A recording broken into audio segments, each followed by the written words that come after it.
तो वीडियो के स्टार्टिंग पे हमें एक माउंटेन को दिखाता है और वही माउंटेन पे हम एक सेट को देखते हैं और उस सेट का नाम रहता है तियानमेन सेट। और वही सेट के अंदर हम एक बंदे को दिखाता है, वो अकेला एक जगह पे खड़ा रहता है और वो आसमान की तरफ देखते हुए खुद ही खुद से कह रहा होता है, जब मैं मेरे सिर को ऊपर उठाता हूँ तो आसमान पे सुनहरे चांद को देखता हूँ, और जब मैं मेरे सिर को नीचे झुकाता हूँ तब उस समय मुझे मेरे होम टाउन की बातें याद आता है। तभी सीन शिफ्ट हो जाता है, हमें उस बंदे के पीछे एक बड़े से पत्थर को दिखाता है और वही पत्थर के पीछे हमें कुछ लड़की को दिखाती है जो छुपके से उस बंदे को देख रही होती है और उस बंदे के हर एक बातों को सुन रही होती है। तभी हम एक लड़की को देखते हैं, वो ब्लास्टिंग करते हुए दूसरी लड़की को धीमे शब्द में कह रही होती है, अरे देखो देखो प्रिंस फेस से पोट्री कर रहा है। ये बातों को सुनने के बाद एक दूसरी लड़की ब्लास्टिंग करते हुए कह रही होती है, एकदम सही कहा, प्रिंस का टैलेंट सिर्फ कल्टीवेशन पे ही बेहतर नहीं है, उसके साथ ही साथ वो लिटरेचर और पोएट्री भी बहुत ही बढ़िया कर लेता है। वैसे एक सच कहूँ, उसके पोएट्री तो मेरे दिल को छू जाती है। और तभी अचानक से वो दोनों लड़कियों के साइड पे हमें एक तीसरी लड़की को दिखाती है, वो सामने रहे बंदे के वो सभी पोएट्री को सुनने के बाद वो बहुत ज्यादा कंफ्यूजन में रहती है। उसके बाद ही वो साइड पे रहे दो लड़कियों को कह रही होती है, पर अभी तो दिन है, इस दिन के समय पे सुनहरा चांद कहां से आ गए? ये सुनने में बहुत ज्यादा अजीब नहीं लग रही है? पर हमें बाकी सभी लड़कियों को दिखाती है। उस तीसरी लड़की की ये सब बातों को सुनने के बाद बहुत ज्यादा गुस्सा हो जाती है। एक लड़की चिल्लाती है, कह रही होती है,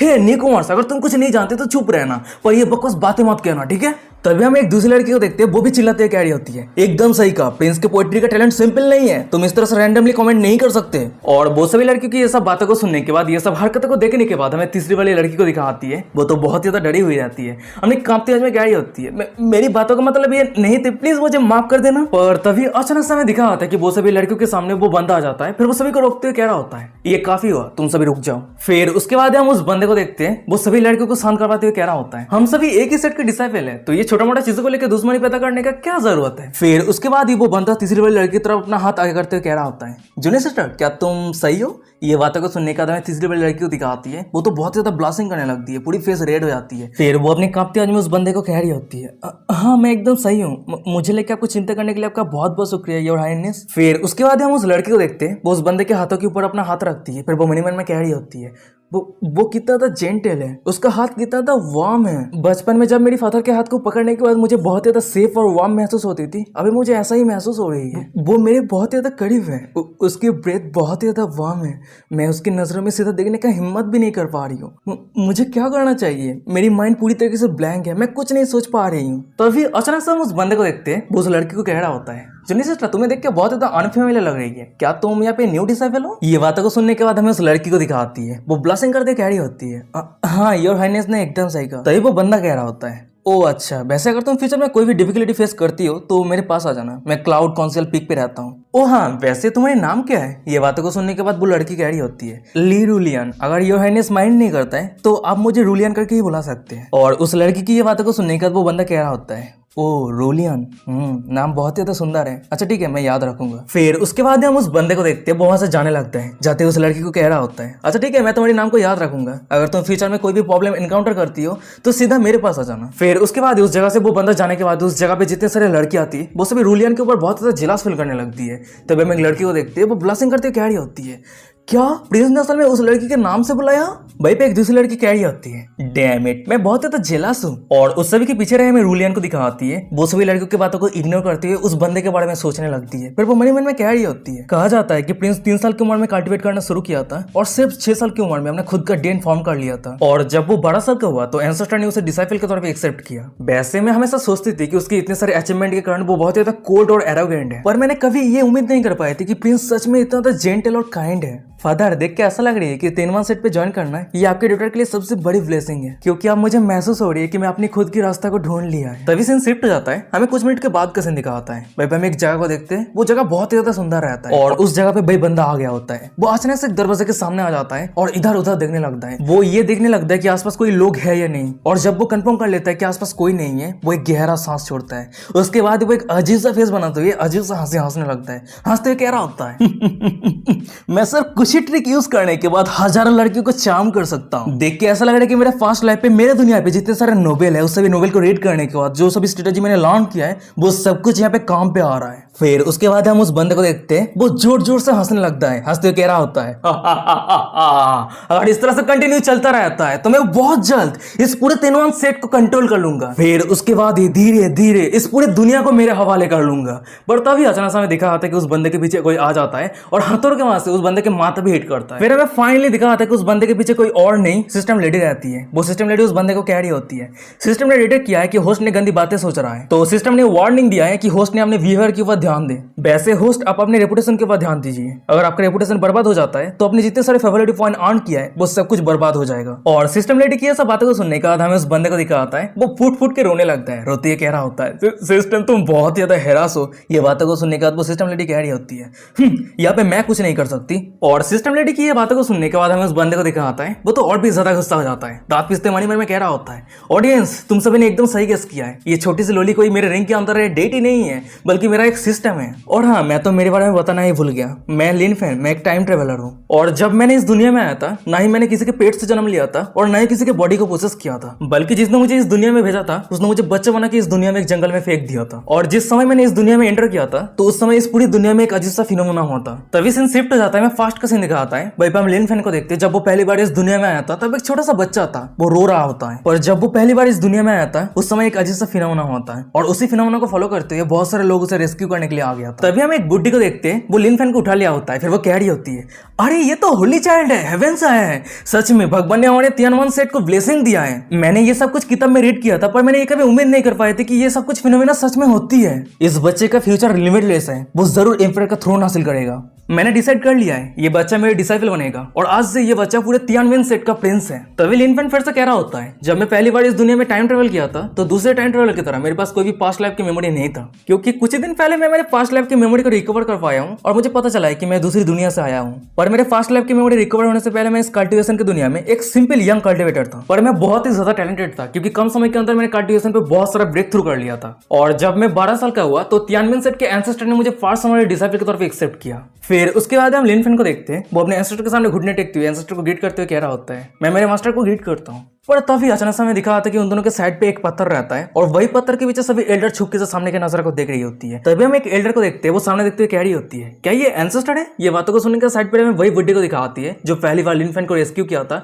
और लिन फैन को डिसाइपल के तौर पर एक्सेप्ट किया था। वो कह रही होती है, हाँ एकदम सही कहा, जब मैं 8 साल की थी तब मैंने एंसेस्टर को देखी थी, अब मैं इतने सालों के बाद एंसेस्टर को देख रही हूँ, पर वो अभी भी पहले जैसा ही ब्यूटीफुल है। सीन शिफ्ट हो जाता है, लिन फैन फिर से कह रहा होता है, कुछ दिन पहले की बात है, मैं अल्केमी प्रैक्टिस कर रहा था, पर कुछ गलती के कारण अचानक से वो फर्नेस ब्लास्ट हो गया और उस समय बदकिस्मत से मेरे पास लैब के जितने सारे मेमोरी था मुझे सब कुछ याद आ गया। और ठीक उसी समय मुझे रियलाइज हुआ कि बचपन से जो लिटिल लॉली मुझे कल्टिवेशन पे ग्रो करने के लिए मदद कर रही है वो कोई और नहीं बल्कि सिस्टम है। तभी सीन प्रेजेंट पे आता है, मैं लिन फैन को दिखाता है, वो सिस्टम लेडी को कह रहा होता है, अच्छा ठीक है सिस्टम, इस तरह से बकवास बातें करना बंद करो और मुझे बताओ मैंने कितना सारा फेवरेट गेन किया है। और लिन फैन की ये सब बातों को सुनने के बाद मैं सिस्टम लेडी को दिखाती है, वो थोड़ी गुस्सा हो जाती है। फिर वो लिन फैन को कह रही होती है, जब तुम यंग थे तुम बहुत ज्यादा क्यूट और एडोरेबल थे, पर तुम तुम्हारे फास्ट लाइफ की मेमोरी को रिकवर करने के बाद ऐसा क्यों हो गए हो? और सिस्टम लेडी की ये सब बातों को सुनने के बाद हमें लिन फैन को दिखाता है, वो सिस्टम लेडी को बस चिल्लाते हुए कह रहा होता है, ओह तो तुम्हें बहुत ज्यादा हिम्मत हो गई है जो तुम इस तरह की बातें कह रही हो। जब मैं यंग था तब मैं हमेशा सोचता था कि तुम मेरे रिंग के अंदर है कोई ओल्ड मैन हो, या था कि मेरे पास्ट लाइफ की मेमोरी को रीगेन करने के बारे में तुमने कभी नहीं सोची। क्या तुम्हें सच में लगती है कि मैं कोई मंकी हूँ और शो को देखने में तुम्हें बहुत ज्यादा मजा आ रही है?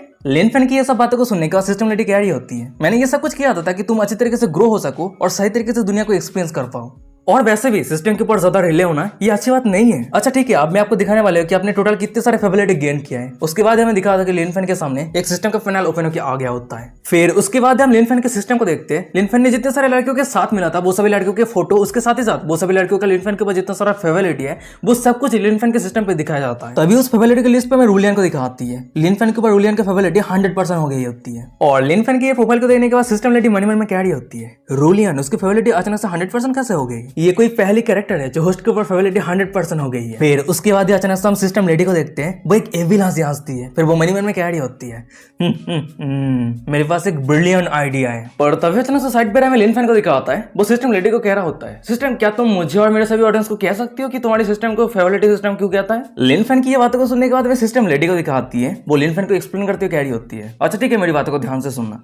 फेवरेट सिस्टम का मतलब ये है कि अगर होस्ट किसी भी कैरेक्टर से फेवरेट रिसीव करता है तो सिस्टम उसके बदले में आपको फेवरेट पॉइंट देगा और उस फेवरेट पॉइंट को यूज करने के बाद आप सिस्टम वहां से कोई भी आइटम को परचेस कर सकते हैं। और हाँ, फेवरेट पॉइंट को अर्न करने के लिए आपके पास दूसरा ऑप्शन भी है और दूसरा ऑप्शन ये है कि सिस्टम आपको टास्क देगा और उस टास्क को कंप्लीट करने के बदले आपको बहुत ही हाई अमाउंट रिवॉर्ड मिलेगा। और अगर होस्ट सिस्टम का दिया हुआ टास्क को कंप्लीट करने में फेल हो जाता है तो आपको पनिशमेंट भी मिलेगा। और पनिशमेंट ये है कि आपके पास जितना सारा फेवरेट पॉइंट है सिस्टम वो सब कुछ पॉइंट को ले लेगा, या फिर सिस्टम सेल्फ डिस्ट्रैक्ट हो जाएगा, या फिर सिस्टम आपके पास से गायब हो जाएगा, आपको कोई भी रिस्पॉन्स नहीं करेगा। और सिस्टम लेडी की ये सब बातों को सुनने के बाद हमें लिन फैन को दिखाता है, वो तो बहुत ज्यादा डर जाता है, अपने काफी तेज में कह रहा होता है अरे रुक जाओ, अगर सिस्टम मेरे पॉइंट ले लेता है या फिर सेल्फ डिस्ट्रैक्ट हो जाता है तो सही है, और अगर सिस्टम मेरे पास से गायब हो जाता है तो इस अनजान दुनिया में सिस्टम के बिना मैं सर्वाइव कैसे कर पाऊंगा। और वैसे भी मुझे ऐसा क्यों महसूस हो रहा है कि ये सब कुछ रूल तुमने ही बनाया है। लिन फैन की ये बातों को सुनने के बाद मैं सिस्टम लेडी को दिखाती है, वो थोड़ी गुस्सा हो जाती है, फिर उसके हाथ पे जो किताब रहती है वो लिन फैन के फेस पे मारते हुए कह रही होती है मैं ही सिस्टम हूँ, तो मैं जो रूल्स के बारे में बताऊंगी वही सिस्टम के रूल है। फिर उसके बाद हमें दिखा था कि लिन फैन के सामने एक सिस्टम का पैनल ओपन हुआ होता है और वही पैनल पे लिन फैन के लिए एक टास्क रिसीव हुआ होता है, और टास्क ये रहता है कि होस्ट को एक ऐसे कल्टीवेटर को बस में लाना है जिसका कल्टीवेशन बहुत जल्द इमॉर्टल रियलम पे पहुंचने वाला है, और उसके साथ ही साथ आपके ऊपर उसका फेवरेलिटी 100% से भी ज्यादा होना चाहिए, और अगर आप इस टास्क को कंप्लीट कर देते हैं तो आपको रिवार्ड के तौर पे 1000 पॉइंट मिलेगा, और अगर आप फेल हो जाते हैं तो आपके जितने सारा पॉइंट है वो सब कुछ सिस्टम ले लेगा।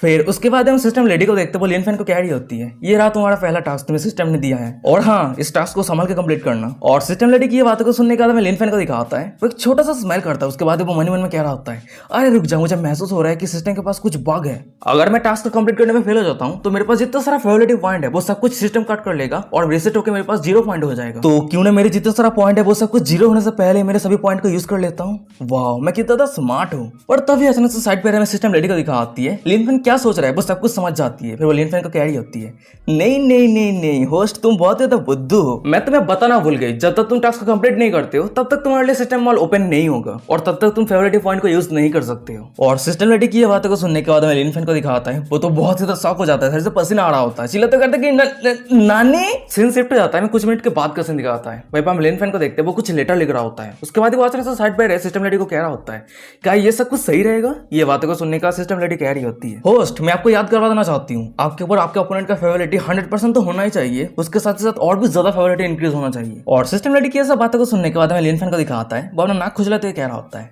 अरे यार ये किस तरह का टास्क है, मैं अभी तक तैयार नहीं हूँ ये सब कुछ टास्क कंप्लीट करने के लिए। फिर उसके बाद वो मन में कह रहा होता है पर चाहे जो भी हो इस पूरे ध्यानवीन सेट के अंदर कोई भी डिसाइपल या फिर एल्डर नहीं है जिसका कल्टीवेशन इमॉर्टल रियलम पे पहुंचने वाला है, या तक कि सेट के अंदर सभी ग्रेट एल्डर उसके साथ ही साथ हेडमास्टर का कल्टीवेशन भी इमॉर्टल रियलम पे नहीं है। पर तभी अचानक से हमें लिन फैन को दिखाता है, उसे कुछ रियलाइज होता है, उसका नोज ब्लीडिंग होने लगता है, फिर वो मन में कह रहा होता है कि अरे रुक जाओ मेरे ऊपर मेरे ओपोनेंट का फेवरेलिटी 100% से भी ज्यादा होना चाहिए, तो इसका मतलब यह है कि हम दोनों को लवर बनना होगा, और इसका मतलब यह है कि सिस्टम के टास्क को कंप्लीट करने के लिए तियानवें सेट के अंदर लीडर या फिर एल्डर के मुझे प्यार में गिरना होगा। वाह मैं तो बहुत ज्यादा ब्रेव हूँ। नहीं मुझे इस तरह की बातें नहीं सोचना चाहिए, ये मैन और वुमेन के बीच में अफेयर ये तियानवें सेट के अंदर पूरी तरीके से बंद है। मैं होलीसॉन हूँ, फिर भी उस सभी का अगर पता चलता है तो वो सभी बिना हिचक के मुझे मार देगा। और फिर भी अगर हम बात करें थर्ड जनरेशन डिसाइफर की, तो जितने सारे थर्ड जनरेशन डिसाइफर है वो सभी ट्रेनिंग के लिए बाहर गए हैं। और तभी अचानक से लिन फैन को दिखाता है, उसे एक बंदे के बारे में याद आने लगता है, फिर वो मन में कह रहा होता है अरे रुक जाओ सेट के अंदर अभी भी एक बंदा है। फिर हमें पता होता है कि लिन फैन जिस बंदे के बारे में सोच रहा है उसका आइडेंटिटी क्या है। उस बंदे का नाम है चेन क्यूनफेंग और वो तियानवें सेट का थर्ड जनरेशन डिसाइफल है। उसके साथ ही साथ उसका कैरेक्टर और रेपुटेशन बहुत ही बढ़िया है और वो तियानवें सेट के हर एक काम को बड़ी रिस्पॉन्सिबिलिटी के साथ पूरा करता है। फिर उसके बाद हम लिन फैन को देखते हैं, वो चेन क्यूनफेंग के बारे में सोचते हैं, मन में कह रहा होता है उस बंदे के साथ मेरा बहुत ही अच्छा रिलेशनशिप है, हम दोनों बहुत ही अच्छे ब्रदर है, और अगर सिस्टम के टास्क को कंप्लीट करने के लिए मैं उसे टारगेट करता हूं तो बहुत ही आसानी तरीके से मेरे ऊपर उसका फेवरेलिटी इंक्रीज हो जाएगा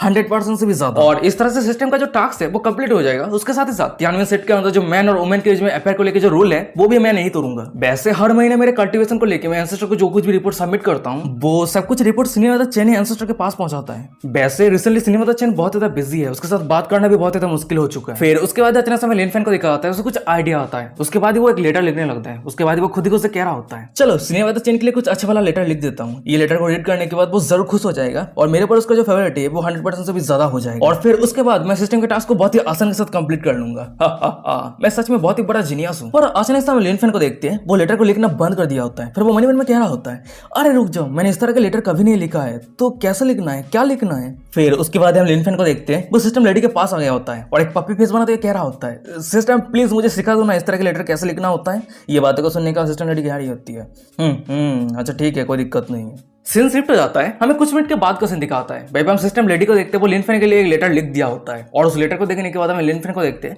उसका सर से पसीना आ रहा होता है। उसके बाद वो सिस्टम लेडी को कह रहा होता है सिस्टम क्या तुम श्योर हो कि ये लेटर एकदम सही है। और लिन फैन की ये बातों को सुनने के बाद हमें सिस्टम लेडी को दिखाती है, वो छुपके से एक एविल हंसती है। उसके बाद वो लिन फैन को कह रही होती है जरूर तुम सिस्टम की कैपेबिलिटी के ऊपर डाउट बिल्कुल भी मत करना। और हमें लिन फैन को दिखाता है, वो उस लेटर को रीड करने के बाद उससे बहुत ज्यादा अनकंफर्टेबल महसूस होने लगता है, वो ब्लशिंग करते मन में कह रहा होता है मुझे हमेशा महसूस हो रहा है कि मुझे बुद्धू बनाया जा रहा है। किस्मत से सिस्टम ने इस लेटर के कहीं पे भी स्नेहा चेन का नाम मेंशन नहीं किया है, नहीं तो दूसरे कोई लोग अगर इस लेटर को देखता तो वो सभी सोचते थे कि मैं कोई गे हूँ जो मैन के ऊपर इंटरेस्टेड हूँ। फिर उसके बाद हम लिन फैन को देखते हैं, अपने हाथ पे रहे उस लेटर को मर्डर होने के बाद दूर फेंक दिया होता है। उसके बाद वो उस जगह से जाते हुए क्या होता है, चलो भूल जाओ, ये लेटर मैं किसी को नहीं देने वाला हूँ। ये देने के बाद पीछे रहे हमें सिस्टम लेडी को दिखाती है, वो लिन फैन को कह रही होती है, अरे तुम ये क्या कर रहे हो, मैंने बहुत ही मुश्किल के साथ इस लेटर को लिखा है। और हमें लिन फैन को दिखाता है, वो सिस्टम लेडी की बातों को टोटली इग्नोर कर दिया होता है। उसके बाद वो बिस्तर पे सोने चला जाता है। फिर वो कह रहा होता है, वेल चलो अभी के लिए मैं सो जाता हूँ और बाकी का जो कुछ भी चीज है वो मैं कल सोचूंगा। सीन शिफ्ट हो जाता है, हमें दूसरे दिन सुबह का सीन दिखाता है। भाई हम लिन फैन के घर को देखते हैं और वही घर के बाहर हमें दिखाता है कि लिन फैन के सीनियर ब्रदर चेन आ गया होता है और वो लिन फैन के दरवाजे को बंद देखने के बाद खुद ही खुद से कह रहा होता है, क्या जाफेन अभी तक नींद से नहीं उठा है? पर आज तो एंसेस्टर को कल्टीवेशन रिपोर्ट सबमिट करने का दिन है, चाहे कुछ भी हो जाए एंसेस्टर में सिकुलेशन पे है तो रिपोर्ट सबमिट करने के लिए मैं डिले नहीं हो सकता। फिर उसके बाद हम चेन क्यूनफेन को देखते हैं, वो लिन फैन के दरवाजे को ओपन करते हुए अंदर जाने लगता है। उसके बाद वो खुद ही खुद से कह रहा होता है, चलो भूल जाओ, जाफेन जरूर कल्टीवेट करने के लिए कल रात कड़ी मेहनत किया है, चलो मैं खुद ही उसकी रिपोर्ट को ले लेता हूँ। फिर उसके बाद चेन क्यूनफेन जब दरवाजा ओपन करते हुए अंदर आता है तो हमें सामने लिन फैन को दिखा होता है, वो घोड़े बेच के सो रहा होता है, वो कुछ ऐसे सो रहा होता है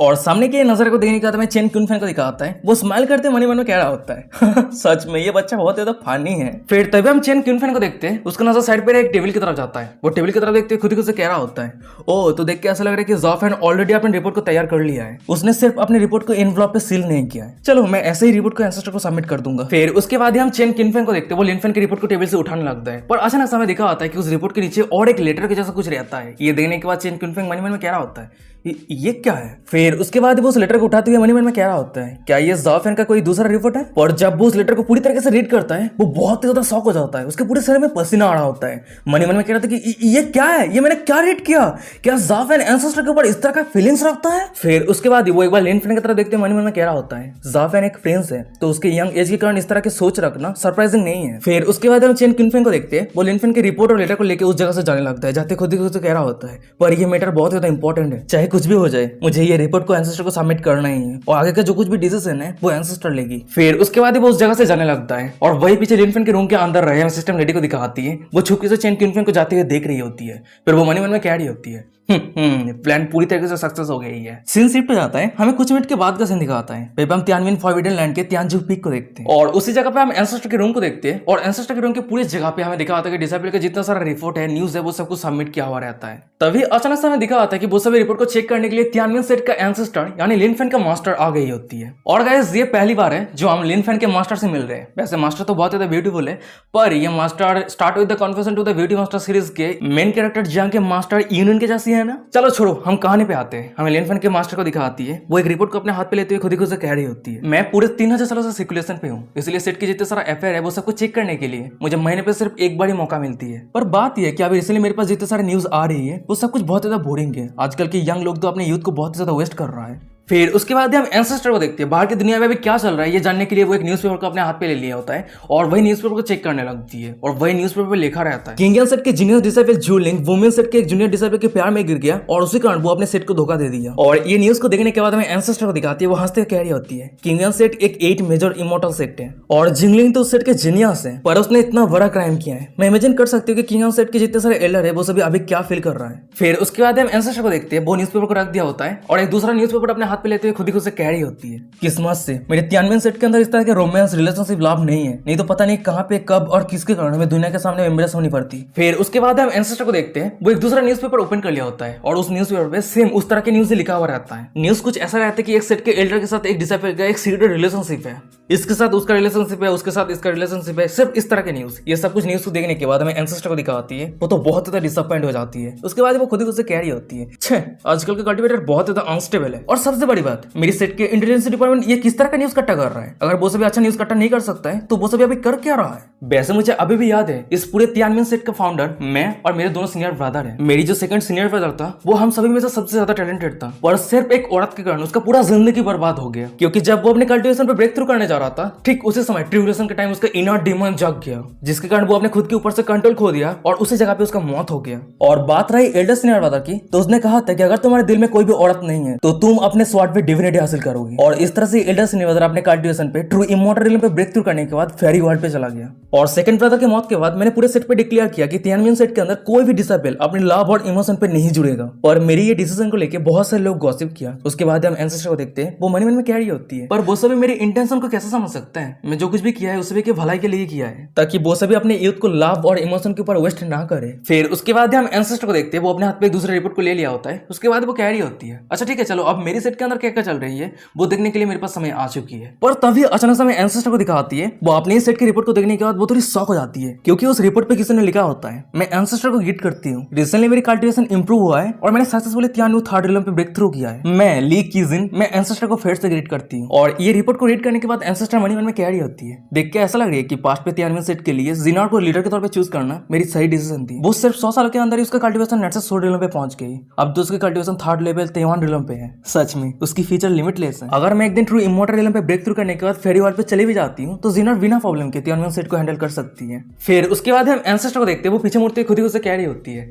ओ हाँ, फेनर ने भी रिपोर्ट सबमिट किया है ना, तो चलो वो भी देख लेती हूँ। गाइस मैं आप सभी के क्लैरिफिकेशन के लिए बता दूं, एंसेस्टर लिन फेन को ही फेनर कैरी है। वैसे गाइस चाइना पे अगर कोई किसी को नाम के बाद ईयर करके बुलाता है तो इसका मतलब यह है कि वो अपने सामने वाले बंदे को प्यार से बुला रहा है। गाइस आप लोग अगर मेरे चैनल के my future wife is master की सीरीज को देखा होगा तो देख लेना कि लिंजाओ के जो मास्टर है वो लिंजाओ को जाउनर करके बुलाती है, तो इसका मतलब यही है कि वो उसे प्यार से बुला रही है। तो चलो अब हम कहानी को कंटिन्यू करते हैं। हमें एंसेस्टर को दिखाती है, वो लिनफेन की रिपोर्ट को चेक करने लगती है। वहीं पे रिपोर्ट पे लिनफेन ने लिखा होता है, मैं वेनरेबल एंसेस्टर को ग्रीट करता हूँ, रिसेंटली लक के कारण मेरा कल्टीवेशन बहुत ज्यादा इंप्रूव हुआ है और मैंने सक्सेसफुली ब्रेक थ्रू किया है और अभी मेरा कल्टीवेशन नेसेस रियल्म पे एकदम पीक पर है। लिनफेन की रिपोर्ट को देखने के बाद हमें एंसेस्टर को दिखाती है, वो स्माइल करते हुए कैरी होती है। एक होली चाइल्ड से जैसे उम्मीद था जो हेवन से आया है। उसका टैलेंट तो ज़ेनर से भी ज्यादा आउटस्टैंडिंग है। पास्ट पे मेरी कल्टीवेशन बहुत ज्यादा फास्ट थी पर अब देख के लग रही है कि वो अब मुझे भी सरपास कर दिया है। वैसे फेनर पूरे तियानवे सेट के अंदर सबसे ज्यादा आउटस्टैंडिंग जूनियर डिसाइपल है और वो जरूर फ्यूचर में ट्रू इमॉर्टल रियल्म पे ब्रेक थ्रू करने के बाद फेरी वर्ल्ड पे जाएगा। तो देख के लग रहा है कि मुझे आगे उसके ऊपर और भी ज्यादा ध्यान देने की जरूरत है। फिर उसके बाद हम एंसेस्टर को देखते हैं, वो लिनफेन के वो सब कुछ रिपोर्ट को रीड करने के बाद रखने जाती है, पर अचानक से उसे लिनफेन की और एक रिपोर्ट को नोटिस होती है और उस रिपोर्ट की तरफ देखते हुए एंसेस्टर खुद ही खुद से कैरी होती है। अरे रुक जाओ, फेनर ने क्या 2 रिपोर्ट सबमिट किया है? वो दूसरा वाला क्या है? वो थोड़ा मुड़ा हुआ है। फिर उसके बाद हम एंसेस्टर को देखते हैं, वो लिनफेन के दूसरे रिपोर्ट को ओपन करते हुए कैरी होती है। क्या ये मेरे लिए उसका थैंक यू लेटर है? मैंने कभी उम्मीद नहीं कर पाया थी कि फेनर लोगों को तारीफ करने में इतना अच्छा है। फिर उसके बाद हम एंसेस्टर को देखते हैं, वो लिनफेन के लेटर को रीड करने लगती है। मैं बचपन से मेरे दिल के गहराई से मैं आपको बहुत ही ज्यादा एडमायर करता हूँ। और लिनफेन के लेटर की सिर्फ 2 लाइन को रीड करने के बाद हमें एंसेस्टर को दिखाती है, उसके सर से पसीना आ रही होती है। फिर वो कैरी होती है। अरे रुक जाओ, ये लाइन सुनने में थोड़ी अजीब नहीं लग रही है? फिर उसके बाद हम एंसेस्टर को देखते हैं, वो फिर से लिनफेन के लेटर को रीड कर रही होती है।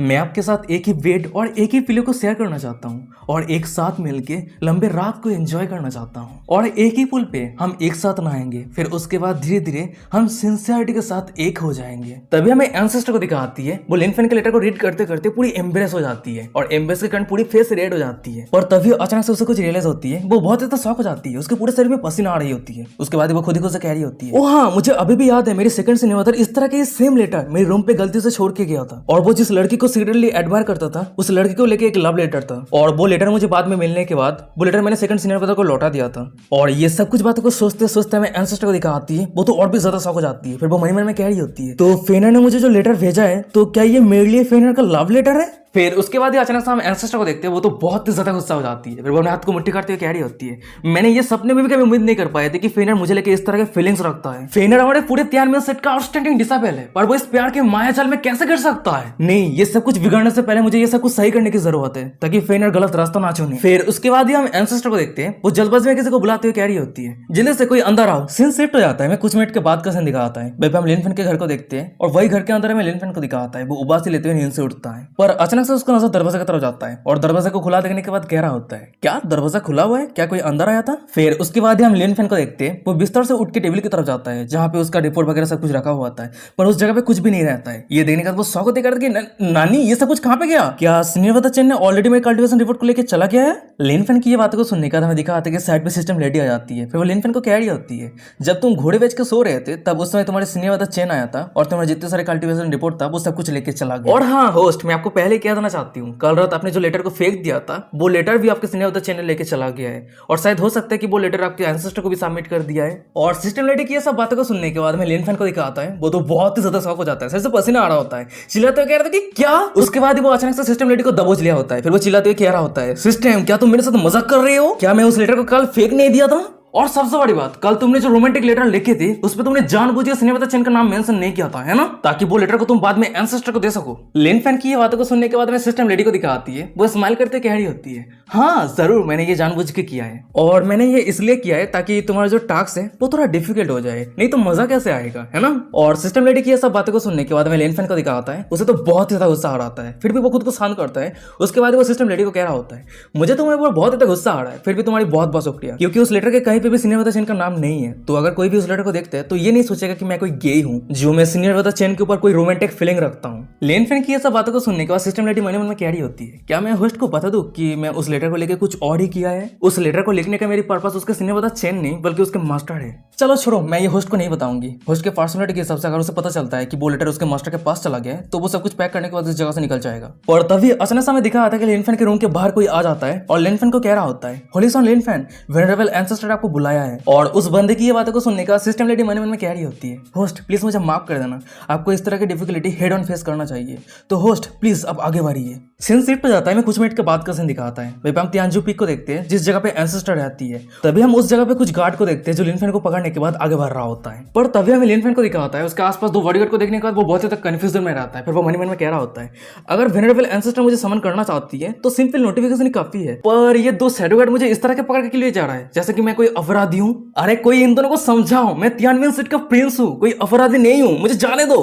फिर उसके बाद हम लिन फैन को देखते हैं, वो बहुत ही मुश्किल के साथ एक साइड गार्ड को कह रहा होता है, सुनिए बता, क्या मैं जान सकता हूँ कि वेनरेबल एंसेस्टर ने मुझे क्यों समन किया है। लिन फैन की ये बातों को सुनने के बाद में एक साइड गार्ड को दिखाता है, वो एक डरावना फेस बनाते हुए गंभीर आवाज में कह रहा होता है, हम साइड गार्ड बिना रीजन के सिर्फ एंसेस्टर के ऑर्डर को फॉलो करते हैं, तो हलीसॉन प्लीज चुपचाप सिर्फ हमें फॉलो कीजिए। और उस बंदे की ये बातों को सुनने के बाद में लिन फैन को दिखाता है, उसके सर से पसीना आ रहा होता है, वो अपने पसीने को पोंछते हुए मन में कह रहा होता है, हाँ मानना पड़ेगा तियानमेन सेट के अंदर ये डिपार्टमेंट सबसे ज्यादा मिस्ट्रियस है, उसके हर एक साथ मुझे चिली महसूस हो रहा है। सीन शिफ्ट हो जाता है, हमें कुछ सेकंड के बाद का सीन दिखाता है। वहीं पे हम दो साइड गार्ड को देखते हैं, वो लिन फैन को एंसेस्टर के दरवाजे के सामने लेके आ गया होता है। वहीं पे हम एक साइड गार्ड को देखते हैं, वो एंसेस्टर को ग्रीट करते हुए कह रहा होता है, मैं वेनरेबल एंसेस्टर को ग्रीट करता हूँ, आपके ऑर्डर के मुताबिक हम होलीसॉन लिन फैन को यहाँ पे लेके आ गए हैं। और उस बंदे की ये बातों को सुनने के बाद हमें दिखाते हैं कि सामने जो बड़ा सा दरवाजा रहता है वो ओपन होता है और अंदर से एंसेस्टर वो दोनों साइड गार्ड को कह रही होती है, लिन फैन को अंदर आने दो और तुम सभी अभी जा सकते हो। ये बातों को सुनने के बाद हमें दो साइड गार्ड को दिखाता है, वो एंसेस्टर को ग्रीट करते हुए कह रहा होता है, अच्छा ठीक है हम समझ गए। उसके बाद वो दोनों साइड गार्ड वहां से चला जाता है। फिर उसके बाद हम लिन फैन को देखते हैं, वो अंदर जाने लगता है, जाते ही मन में कह रहा होता है,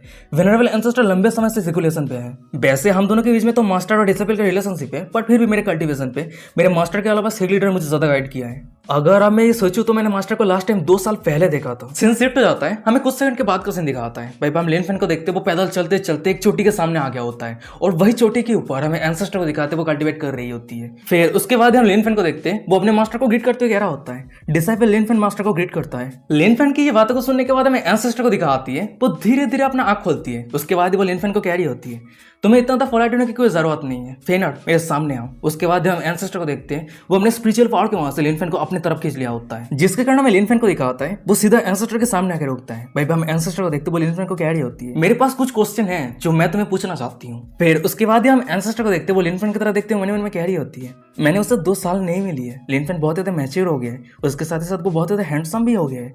पर अचानक से हम एंसेस्टर को देखते हैं, उसे कुछ रियलाइज होती है, उसके सर से पसीना आ रही होती है। फिर वो ब्लास्टिंग करते हुए मन में कह रही होती है, अरे रुक जाओ, मैं ये क्या सोच रही हूँ। पर तभी अचानक से लिन फैन को दिखा होता है, वो एंसेस्टर के पूरी फेस को रेड देने के बाद एंसेस्टर के ऊपर चिंता करते कह रहा होता है, मास्टर क्या सही है, आपकी पूरी फेस रेड हो गई है, क्या आपको बुखार है? मास्टर अगर आपको सही फीलिंग्स नहीं हो रही है तो आज का ये मीटिंग हम दूसरे दिन कर लेंगे, आज आप रेस्ट कर लीजिए। लिन फैन की ये बातों को सुनने के बाद हमें एंसेस्टर को दिखाती है, वो फाइनली अपने होश पे आती है। उसके बाद वो खसते हुए कह रही होती है, मेरी कल्टीवेशन ऐसे स्टेट पे पहुंच गई है जो कोई भी इलनेस मुझे इफेक्ट नहीं कर सकती है। और ये बातों को सुनने के बाद लिन फैन हंसते कह रहा होता है, ओ हाँ ये भी सही है। पर हम एंसेस्टर को देखते, वो मन में कह रही होती है, तुम बच्चे ये सब कुछ तुम्हारे वजह से हो रहा है। तभी सामने हम लिन फैन को देखते हैं, वो अपने मास्टर को कह रहा होता है, वेल मास्टर वो क्या क्वेश्चन है जो आप मुझसे पर्सनली पूछना चाहती है? और वैसे भी हम मास्टर और डिसाइपल है, अगर आपको मुझसे कुछ पूछना है तो आप बिना हिचक के मुझसे पूछ सकती है। लिन फैन की ये बातों को सुनने के बाद हमें एंसेस्टर को दिखाती है, वो तो बहुत ही ज्यादा गुस्सा हो जाती है। फिर वो मन में कह रही होती है, ओह तो तुम अभी भी एक्ट करना चाहते हो, मैंने ये पहले क्यों नोटिस नहीं किया कि ये बच्चा इतना अच्छे तरीके से एक्ट कर लेता है।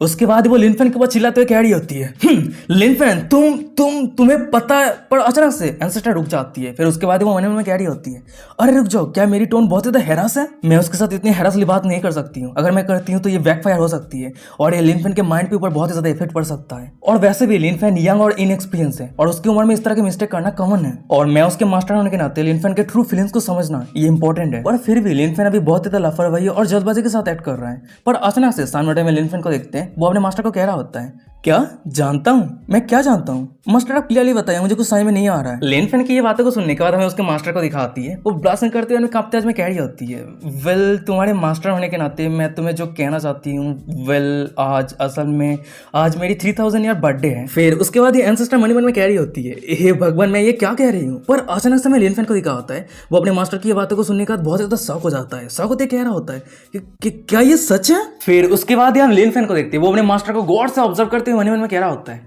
मैंने ये कभी इमेजिन नहीं कर पाया था कि मेरे मास्टर की उम्र 3000 साल हो गई है। हे भगवान, मास्टर को देख के लगती कि वो 20 साल की कोई यंग लड़की है। उसकी लेग, उसकी सेक्सी फिगर, या तक कि उसकी फेस कहीं से भी 3000 ईयर नहीं लगती है। उसे देख के लगती है कि वो 20 साल की यंग ब्यूटीफुल गॉडेस है। तभी अचानक से लिन फैन के सामने रहे में उसके मास्टर को दिखाती है। वो लिन फैन को इतना शॉक देने के बाद एम्बेरस हो जाती है। वो ब्लशिंग करते हुए लिन फैन को कह रही होती है, अब जब तुम्हारे मास्टर की उम्र के बारे में तुम्हें पता चल गया तो तुम मेरे बारे में क्या सोचते हो। उसके बाद ही हम एंसेस्टर को देखते हैं, वो मन में कह रही होती है, मुझे उसके लिए एक रीजन बनाना है, फिर धीरे धीरे मेरे ऊपर उसका जो सोच है वो गिव अप कर देगा, और ये सब कुछ खत्म करने के लिए यही एक ही ऑप्शन है। और तभी अचानक से हम लिन फैन को देखते हैं, वो अपने मास्टर की ये बातों को सुनने के बाद चिल्लाते हुए कह रहा होता है, नहीं ये कैसा हो सकता है, मास्टर की यूथफुल अपीयरेंस बहुत ही ज्यादा ब्यूटीफुल है, और सबसे बड़ी बात मास्टर की एज को जानने के बाद मैं मास्टर को और भी ज्यादा एडमायर करने लगा हूँ। और लिन फैन की ये बातों को सुनने के बाद हमें उसके मास्टर को दिखाती है, वो तो पत्थर बन गई होती है, टूट गई होती है, क्योंकि उसने जो प्लान किया था वो सब कुछ फेल हो गया है। वो अपने कांपते हुए कह रही होती है, नानी।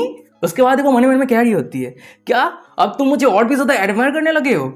और वही दूसरी तरफ हमें लिन फैन को दिखा होता है, उसका तो आंखें चमक रहा होता है। फिर वो मन में कह रहा होता है, ओ अच्छा अब मुझे सब कुछ समझ में आ रहा है, मास्टर मुझे पर्सनली इस जगह पे इसलिए बुलाई है ताकि यूथ को मेंटेन करने का जो आर्ट है वो मुझे सिखाने वाली है। सच में मैं सोच रहा था कि मुझे इतना मिस्टीरियस तरीके से इस जगह से क्यों लेके आया है, अब मुझे सब कुछ समझ में आ रहा है। गाइस मैं आप सबके क्लैरिफिकेशन के लिए बता दूं, लिन फैन को अभी तक नहीं पता है कि कॉल सिस्टम ने उसे जो लेटर लिख के दिया था वो उसके मास्टर को रिसीव हो गई है, और वो उस लेटर को रीड भी कर लिया है। लिन फैन को सिर्फ ये पता है कि वो जो लेटर है वो उसके सीनियर ब्रदर चेन के पास है। तो चलो अब हम कहानी पाते हैं। हमें लिन फैन के मास्टर को दिखाती है, वो लिन फैन की ये सब बातों को सुनने के बाद ब्लास्टिंग करते हैं, अपने कांपते में कह रही होती है, तुमने अभी क्या कहा, तो तुम तुम्हारे मास्टर के एज को लेकर माइंड नहीं करते हो।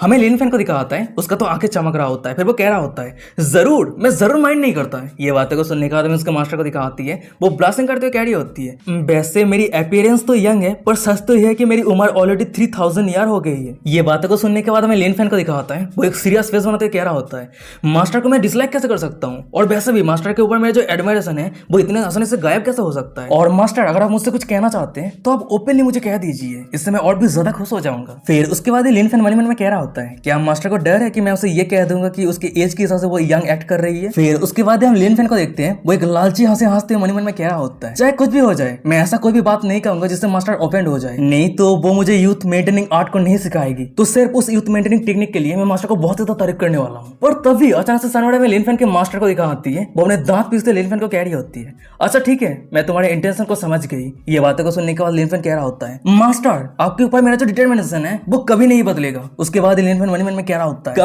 कम ऑन मास्टर मुझे वो यूथ मेंटेनिंग आर्ट को सिखाइए।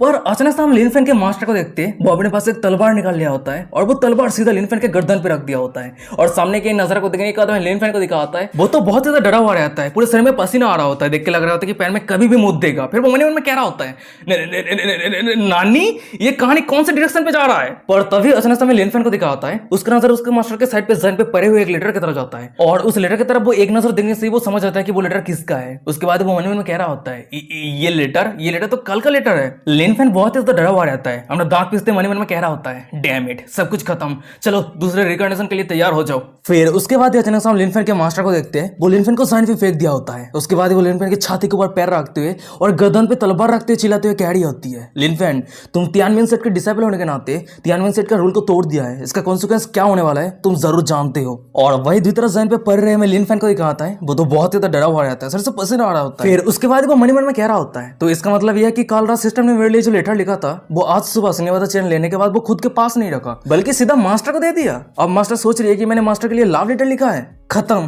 Tata bye bye. सिस्टम ये तुमने क्या कर दिया, आज मैं मौत का सामना जरूर करने वाला हूँ। तभी सीन शिफ्ट हो जाता है, हमें 1000 साल पहले तियानजू पीक को दिखाता है और वहीं पे हम एंसेस्टर को देखते हैं। वो अकेली एक जगह पे खड़ी रहती है और वो आसमान की तरफ देखती है, खुद ही खुद से कह रही होती है। एल्डेस्ट ने मतलब इमॉर्टल रिलम पे ब्रेक थ्रू करने के बाद पूरे तियानमो सेट को मेरे हाथ पे छोड़ दिया और फेरी वर्ल्ड पे चला गया। और अभी तो मेरी कल्टीवेशन सिर्फ हाफ इमॉर्टल रिलम पे है। मैं ये भी नहीं जानती मेरी पूरी जिंदगी में मैं इमॉर्टल रिलम पे पहुंच पाऊंगी या नहीं।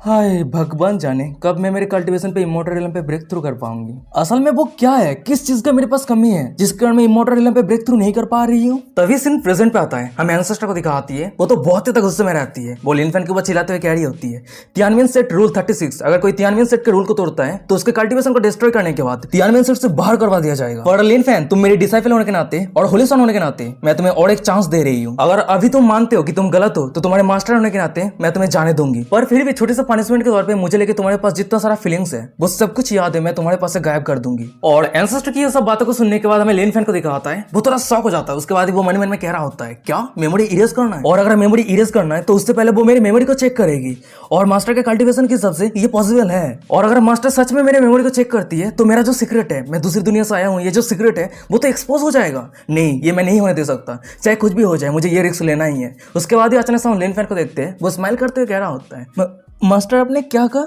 आपको लेके मेरे पास जो फीलिंग्स है उसे आप इरेज कर देना चाहती है?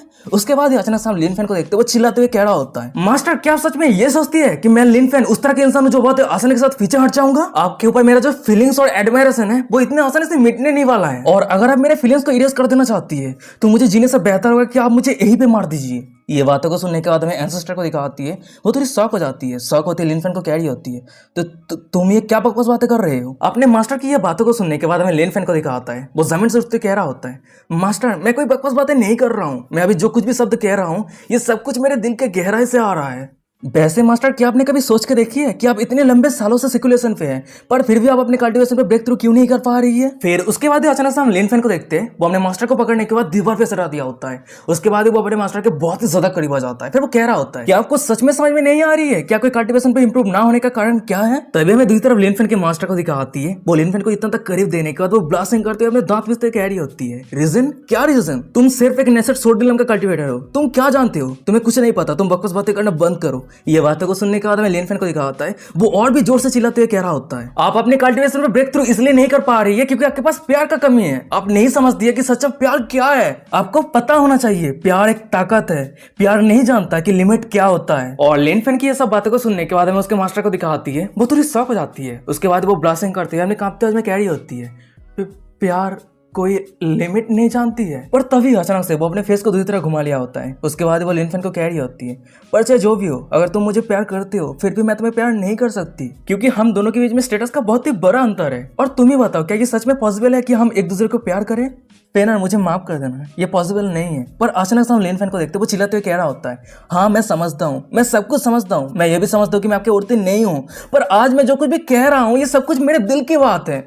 क्या आपको पता है, एक पुरानी कहावत है, प्यार नफरत को दूर करता है। अगर आप किसी को प्यार करती है तो जितना समय गुजरता जाएगा उसके लिए आपका प्यार और भी ज्यादा गहरा होता जाएगा। तो इसलिए आज आपके सामने मेरे दिल के जितने सारे बात है वो सब कुछ मैं आपको कहने वाला हूँ, ताकि शायद 1000 साल बाद मैं रिग्रेट ना करूँ कि आज मैंने ये शब्द क्यों नहीं कहा था। और लिनफेन की ये सब बातों को सुनने के बाद हमें उसके मास्टर को दिखाती है। वो तो बहुत ज्यादा शौक में रहती है। उसके साथ ही साथ वो ब्लास्टिंग कर रही होती है। वो ब्लास्टिंग करते हुए कांपते आज में लिनफेन को कह रही होती है, वो क्या शब्द है जो तुम मुझे कहना चाहते हो? लिनफेन कह रहा होता है, एक बार मेरे सामने एक ईमानदार भावना थी लेकिन मैंने उसकी कदर नहीं किया था। मुझे उसकी पछतावा केवल तभी हुआ जब मैंने उसे खो दिया। अगर भगवान मुझे और एक बार मौका दिया तो मैं उस लड़की से कहूंगा, मैं तुम्हें बहुत बहुत बहुत ज्यादा प्यार करता हूँ। और अगर इस प्यार पर कोई समय सीमा है तो मैं भगवान से आशा करता हूँ कि मुझे इस प्यार को एहसास करने के लिए 1000 साल का समय मिले। फिर उसके बाद हम लिनफेन को देखते हैं। वो अपने एक्टिंग को कंटिन्यू रखने के लिए और एक्टिंग को और भी ज्यादा रियलिस्टिक बनाने के लिए रोने लगता है। यार रोने की एक्टिंग कितना ज्यादा खतरनाक है यार, कोई समझ ही नहीं सकता कि वो एक्टिंग कर रहा है। पर तभी अचानक से लिनफेन के मास्टर को दिखाती है। वो लिनफेन की ये सब कुछ बातों को सुनने के बाद वो गौर से लिनफेन की तरफ देख रही होती है।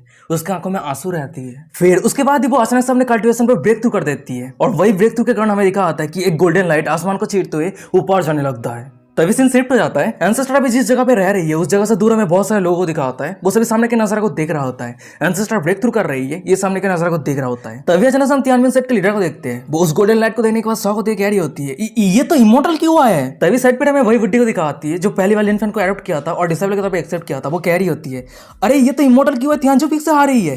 हे भगवान, क्या एंसेस्टर ने फाइनली इमोर्टल रिलम पे ब्रेक थ्रू किया है। तभी सीन शिफ्ट हो जाता है, हमें तियानजो फिक के अंदर रहे एंसेस्टर को दिखाती है। वो अपने सक्सेसफुल ब्रेक थ्रू को देखने के बाद उसके आंखों में आंसू रहती है।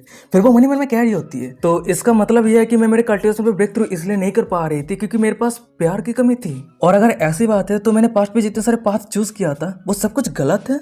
मेरे ऊपर फेनर के सिंसियर फीलिंग्स की बिना शायद कभी भी मैं मेरी पूरी जिंदगी में इमोर्टल रिलम पे ब्रेक थ्रू नहीं कर पाती। तभी हमें दूसरी तरफ लिन फेन को दिखाता है। वो सामने के नजारा को देखने के बाद अपने मास्टर के कल्टिवेशन पे ब्रेक थ्रू को देखने के बाद वो टोटली कंफ्यूजन में रहता है। मन में कह रहा होता है कि अबे क्या हुआ, मैं कहाँ पे हूँ, मैं कौन हूँ, यहाँ पे चल क्या रहा है। हे कम ऑन बिग सिस्टर, तुम पहले कुछ कहो, मुझे बहुत ज्यादा पैनिक महसूस हो रहा है। पर तभी अचानक से लिनफेन के सामने में उसके मास्टर को दिखाती है। वो धीरे धीरे लिनफेन की तरफ आगे बढ़ रही होती है और सामने के नजर को देखने के बाद में लिनफेन को दिखाता है। वो तो बहुत ज्यादा डरा हुआ रहता है। मन में कह रहा होता है मास्टर मेरी तरफ आगे क्यों बढ़ रही है, सब कुछ खत्म, देख कैसा लगा कि सब कुछ खत्म हो चुका है। मेरे पास लाइफ पे टीवी पे ड्रामा शो पे मैंने जितने सारे फ्लर्टिंग ट्रिक लर्न किया था, देख कैसा लगा कि वो सब कुछ कचरा है, कोई काम का नहीं है। फिर उसके बाद हम लिनफेन के मास्टर को देखते हैं। वो अपने हाथ को लिनफेन के फेस की तरफ ले जा रही होती है और ये देखने का लिनफेन तो बहुत ज्यादा डरा हुआ रहता है, अपना आंख बंद कर लिया होता है। फिर वो मन में कह रहा होता है खत्म, सब कुछ खत्म, मेरे अनदर वर्ल्ड के लाइफ स्टोरी यही पे खत्म होता है, बाय बाय टाटा। पर हमें लिनफेन के मास्टर को दिखाती है। वो लिनफेन के गालों पे प्यार से हाथ रखते हुए लिनफेन के बहुत ही ज्यादा करीब चली जाती है। उसके बाद वो लिनफेन के होठों पे होठ लगा के प्यार से किस करने लगती है।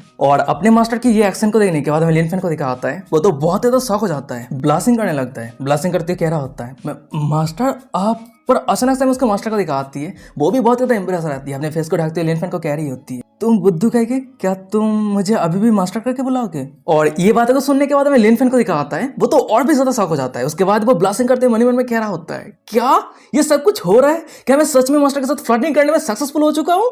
और तभी अचानक हम लिनफेन के मास्टर को देखते हैं। वो एम्बेरस के कारण फेस को दूसरी तरह घुमा लिया होता है। वो ब्लास्टिंग कर रही होती है, अपने होठों पे हाथ रखते हुए लिनफेन को धीमे शब्द में कह रही होती है हम दोनों रिलेशनशिप पे आ सकते हैं, पर तुम्हें मुझसे शादी करने के लिए तुम्हारा कल्टिवेशन अभी काफी नहीं है। वैसे ये दुनिया हम दोनों के रिलेशनशिप को लेकर क्या ओपिनियन रखता है मैं ये परवाह नहीं करती, पर मेरी कल्टिवेशन ऑलरेडी इमोर्टल रिलम पे पहुंच गई है, तो शायद हो सकता है कि 10 सालों के अंदर हेवन मुझे फोर्सफुली फेरी वर्ल्ड पे लेके चला जाए। तो इसलिए अगर तुम इमोर्टल नहीं बनते हो तो तुम मुझसे शादी कैसे करोगी। और अगर तुम सच में मुझे प्यार करते हो तो मैं तुम्हें ट्रस्ट कर रही हूँ, क्योंकि 1000 सालों के बाद मैं कोई भी रिग्रेट पे नहीं जीना चाहती। और ये सब कुछ बातों को सुनने के बाद हमें लिनफेन को दिखाता है। वो पीछे से अपने मास्टर को प्यार से हक कर लिया होता है। फिर वो कह रहा होता है जरूर मास्टर, नहीं यान मैं कड़ी मेहनत करूंगा और तुम्हारे हस्बैंड बनने के लिए औरती बनूंगा। फिर उसके बाद लिनफेन मन में कह रहा होता है मैंने ये कभी उम्मीद नहीं कर पाया था, एंसेस्टर जो 3000 साल जी चुकी है उसे धोखा देना इतना आसान है। तभी हमें लिनफेन के मास्टर को दिखाती है। वो लिनफेन की ऐसा कुछ बातों को सुनने के बाद बहुत ज्यादा खुश हो जाती है। उसके बाद वो स्माइल करते हुए लिनफेन की तरफ देख रही होती है और वही दूसरी तरफ हमें लिनफेन को दिखाता है। वो अपने न्यू गर्लफ्रेंड को स्माइल करते हुए देखने के बाद मन में कह रहा होता है पर चाहे जो भी हो यान बहुत ज्यादा ब्यूटीफुल है। पता नहीं क्यों पर मुझे महसूस हो रहा है कि अचानक से मैं उसे पसंद करने लगा हूँ। क्या ये मेरा इमेजिनेशन है। तो वीडियो के स्टार्टिंग पे हमें तियानवें सेट को दिखाता है और वही सेट के अंदर हम एक स्टेज को देखते हैं और वही स्टेज के सामने तियानवें सेट के जितने सारे डिसाइपल थे वो सभी एक जगह पे इकट्ठा हुआ रहता है। और वही सभी डिसाइपल के बीच में हम एक लॉली को देखते हैं। वो साइड पे रहने वाला चूकू कह रही होती है सेट लीडर ने अचानक से थर्ड जनरेशन के सभी डिसाइपल को क्यों बुलाई है, क्या सेट पे कोई मेजर इवेंट होने वाली है। और उस लॉली की ये बातों को सुनने के बाद साइड पर एक बंदा कह रहा होता है मुझे कोई आइडिया नहीं है, पर जब मुझे यहाँ पे आने के लिए मैसेज भेजा गया तब मैं यूनियंग रिलम के एक डिमोनिक बीस्ट के साथ फाइट कर रहा था और मैं ऑलमोस्ट उस डिमोनिक बीस्ट को हरा दिया था। पर अगर सेलिडर मुझे यहाँ पे आने के लिए मैसेज नहीं भेजती तो मैं यूनियंग रिलम के डिमोनिक बीस्ट को बस में कर लेता। तभी उस बंदे की ये सब कुछ बातों को सुनने के बाद साइड पे हमें एक रेड हेयर वाली लड़की को दिखाती है। वो तो बहुत ज्यादा गुस्सा हो जाती है। उसके बाद उस बंदे के ऊपर चिल्लाते हुए कह रही होती है ये सब कुछ झूठ कहना बंद करो, तुम इतना भी स्ट्रांग नहीं हो कि यूनियंग रिलम के डिमोनिक बीस्ट को बस में कर लोगे। और वैसे भी मैंने 2 दिन पहले खुद की आंखों से देखी थी कि तुमने स्वार्ड सेट के जूनियर सिस्टर की अपॉर्चुनिटी को छीनने का कोशिश कर रहे थे। फिर स्वार्ड सेट के लोग तुम्हें पकड़ने के बाद पीटना शुरू कर दिया था, पर अगर उस जगह पे मैं नहीं होती तो तुम जिंदा नहीं बचते। और रेड हेयर वाली लड़की की ये सब कुछ बातों को सुनने के बाद हमें उस बंदे को दिखाता है। उसका तो सब कुछ पोल खुल जाता है, उसके सर से पसीना आ रहा होता है। उसके बाद वो रेड हेयर वाली लड़की को कह रहा होता है सिस्टर जाओ, तुम मुझे इस तरह से बदनाम नहीं कर सकते, मैं इनोसेंट हूँ, मैंने इस तरह का काम कभी नहीं किया है। तभी सीन शिफ्ट हो जाता है। स्टेज के ऊपर है तियानवें सेट के सेट लीडर को दिखाती है। वो सभी डिसेबल की बातों को सुन रही होती है, उसके सर से पसीना आ रही होती है। फिर वो खुद ही खुद से कह रही होती है वेल देख के ऐसा लग रही है कि थर्ड जनरेशन के सभी डिसेबल के पास यूनिक टैलेंट है। फिर उसके बाद हम सेलेटर को देखते हैं, वो सभी को अनाउंस करते हुए कह रही होती है, तियानमेन सेट के सभी डिसेबल, तुम सभी ने एक्सपीरियंस गेन करने के लिए बाहर गए थे, तुम सभी ने कड़ी मेहनत किया है, पर तुम सभी को अचानक से वापस लौटने के लिए इसलिए बुलाया गया है क्योंकि कुछ अच्छे न्यूज है जो मैं तुम सभी के साथ शेयर करना चाहती हूँ। और सेलेटर की ये बातों को सुनने का सभी डिसेबल के बीच में रहे हमें वही रेड हेल वाली लड़की को दिखाती है। वो तो बहुत ज्यादा एक्साइटेड हो जाती है, एक्साइटेड होती है, कह रहे थे कि क्या ग्रेट न्यूज, क्या न्यूज है वो। तभी सेट पर हमें सीनियर बता चू को दिखाता है, वो सेलेटर की बातों को सुनने का तो उसके सर से पसीना आ रहा होता है। मनी मन में कह रहा था कि अच्छी न्यूज, क्या ये हो सकता है कि एंसेस्टर को जूनियर बता लिन के लेटर मिलने के बाद वो दोनों लवर बन गए। हे भगवान, मैं ये क्या सोच रहा हूँ, पर अगर ये सच हो जाता है तो जूनियर बता सच में बहुत ज्यादा औसम है। पर तभी सामने स्टेज के ऊपर रेमे सेलेटर को दिखाती है, वो फिर से सभी डिसेबल के सामने अनाउंस करते कह रही होती है, अच्छा ठीक है, मैं तुम सभी की में इस न्यूज को और सस्पेंस नहीं बनाऊंगी। न्यूज ये है कि हमारे एंसेस्टर बहुत ही लंबे सालों से सिकुलेशन पे है, पर आज उसने फाइनली इमॉर्टल रिलम पे ब्रेक थ्रू किया है और बहुत जल्द फेरी वर्ल्ड पे जाने वाली है। और हाँ, हमारे एंसेस्टर ऑलरेडी मुझे कुछ शब्द भेज दिया है, एंसेस्टर आज सिकुलेशन से बाहर आने वाली है। और एंसेस्टर ने ये भी कही है कि अब से वो पर्सनली थर्ड जनरेशन के जितने सारे डिसेबल है उस सभी के कल्टीवेशन को गाइड करेगी। तो इसीलिए आज मैं तुम सभी को यहाँ पे इसलिए बुलाई हूँ क्योंकि तुम सभी बहुत ही अच्छी तरीके से एंसेस्टर को वेलकम कर सकूं। और मैं उम्मीद करती हूँ कि तुम सभी एंसेस्टर के ऊपर अपने अच्छे इंप्रेशन रखोगे। और सेलेटर की ये बातों को सुनने के बाद वहीं पे जितने सारे डिसेबल थे वो सभी बहुत ज्यादा एक्साइटेड हो जाता है। और वहीं पे हम रेड हेयर वाली लड़की को देखते हैं, वो तो बहुत ज्यादा एक्साइटेड में रहती है, एक्साइटेड होती है, कह रही होती है, क्या हमारी सेट के एंसेस्टर फाइनली सिकुलेशन से बाहर आ रही है। और सबसे बड़ी बात यह है कि पावरफुल एंसेस्टर हमें खुद कल्टीवेशन पे गाइड करेगी। तभी साइड पर हम वही लॉली को देखते हैं, वो कह रही होती है, क्या एंसेस्टर। वैसे मैंने सुनी है कि से लीडर और ब्रदर लिनफेन को छोड़कर किसी को नहीं पता कि एंसेस्टर मेल है या फिर फीमेल है। पर तभी अचानक से स्टेज के ऊपर हम एक एल्डर को देखते हैं, वो सभी डिसेबल को कह रही होती है, अच्छा ठीक है बच्चे, तुम सभी तैयार हो जाओ, एंसेस्टर आ रही है। उसके बाद हमें दिखा था कि आसमान पे बहुत सारे रंगों का बिजली का रहा होता है और वही सभी बिजलियां तियानमेन सेट के स्टेज के ऊपर आकर गिरता है। फिर हमें दिखा था कि स्टेज के ऊपर एंसेस्टर और लिनफेन आ गया होता है। तभी उन दोनों के साइड पर हमें सेल्डर को दिखाती है, वो एंसेस्टर के पास बहुत सारे रंगों की बिजली को देखने के बाद बहुत ज्यादा एक्साइटेड हो जाती है, खुश हो जाती है, खुश होती है, कह रही होती है, स्पिरिचुअल एनर्जी को रेनबो पे ट्रांसफॉर्म करना ये एबिलिटी सिर्फ इमॉर्टल इंपीरियल के कल्टीवेटर के पास ही है। सच में एंसेस्टर की कल्टीवेशन के लेवल बहुत ही ज्यादा टेरिफाइंग है। तभी स्टेज के नीचे हमें वही लॉली को दिखाती है, वो एंसेस्टर को देखने के बाद उसकी आंखें चमक जाती है, वो खुश होते कह रहे थे कि वाओ एंसेस्टर कितना ज्यादा ब्यूटीफुल है और ब्रदर लिनफेन भी कितना ज्यादा हैंडसम है। तभी सीन शिफ्ट हो जाता है, स्टेज के ऊपर है, तियानमेन सेट के सेलेटर को दिखाती है, वो एंसेस्टर के सामने घुटने टेक देती है। उसके बाद वो एंसेस्टर को ग्रीट करते हुए कह रही होती है, आपके डिसाइपल ली कीजिन एंसेस्टर को सिकुलेशन से बाहर आने के लिए रेस्पेक्टफुली वेलकम करती है। फिर उसके बाद ही धीरे धीरे तियानमेन सेट के जितने सारे डिसाइपल थे वो सभी एंसेस्टर के सामने घुटने टेक दिया होता है। उसके बाद वो सब एंसेस्टर को ग्रीट करते हुए कह रहा होता है, सिकुलेशन से बाहर आने के लिए हम एंसेस्टर को रेस्पेक्टफुली वेलकम करते हैं। और तभी अचानक से स्टेज के ऊपर एंसेस्टर के साइड पे हमें लिनफेन को दिखा होता है, वो एंसेस्टर के सामने घुटने नहीं टिकता है। और ये देखने के बाद हमें एक एल्डर को दिखाती है, वो लिनफेन के ऊपर बहुत ज्यादा गुस्सा हो जाती है।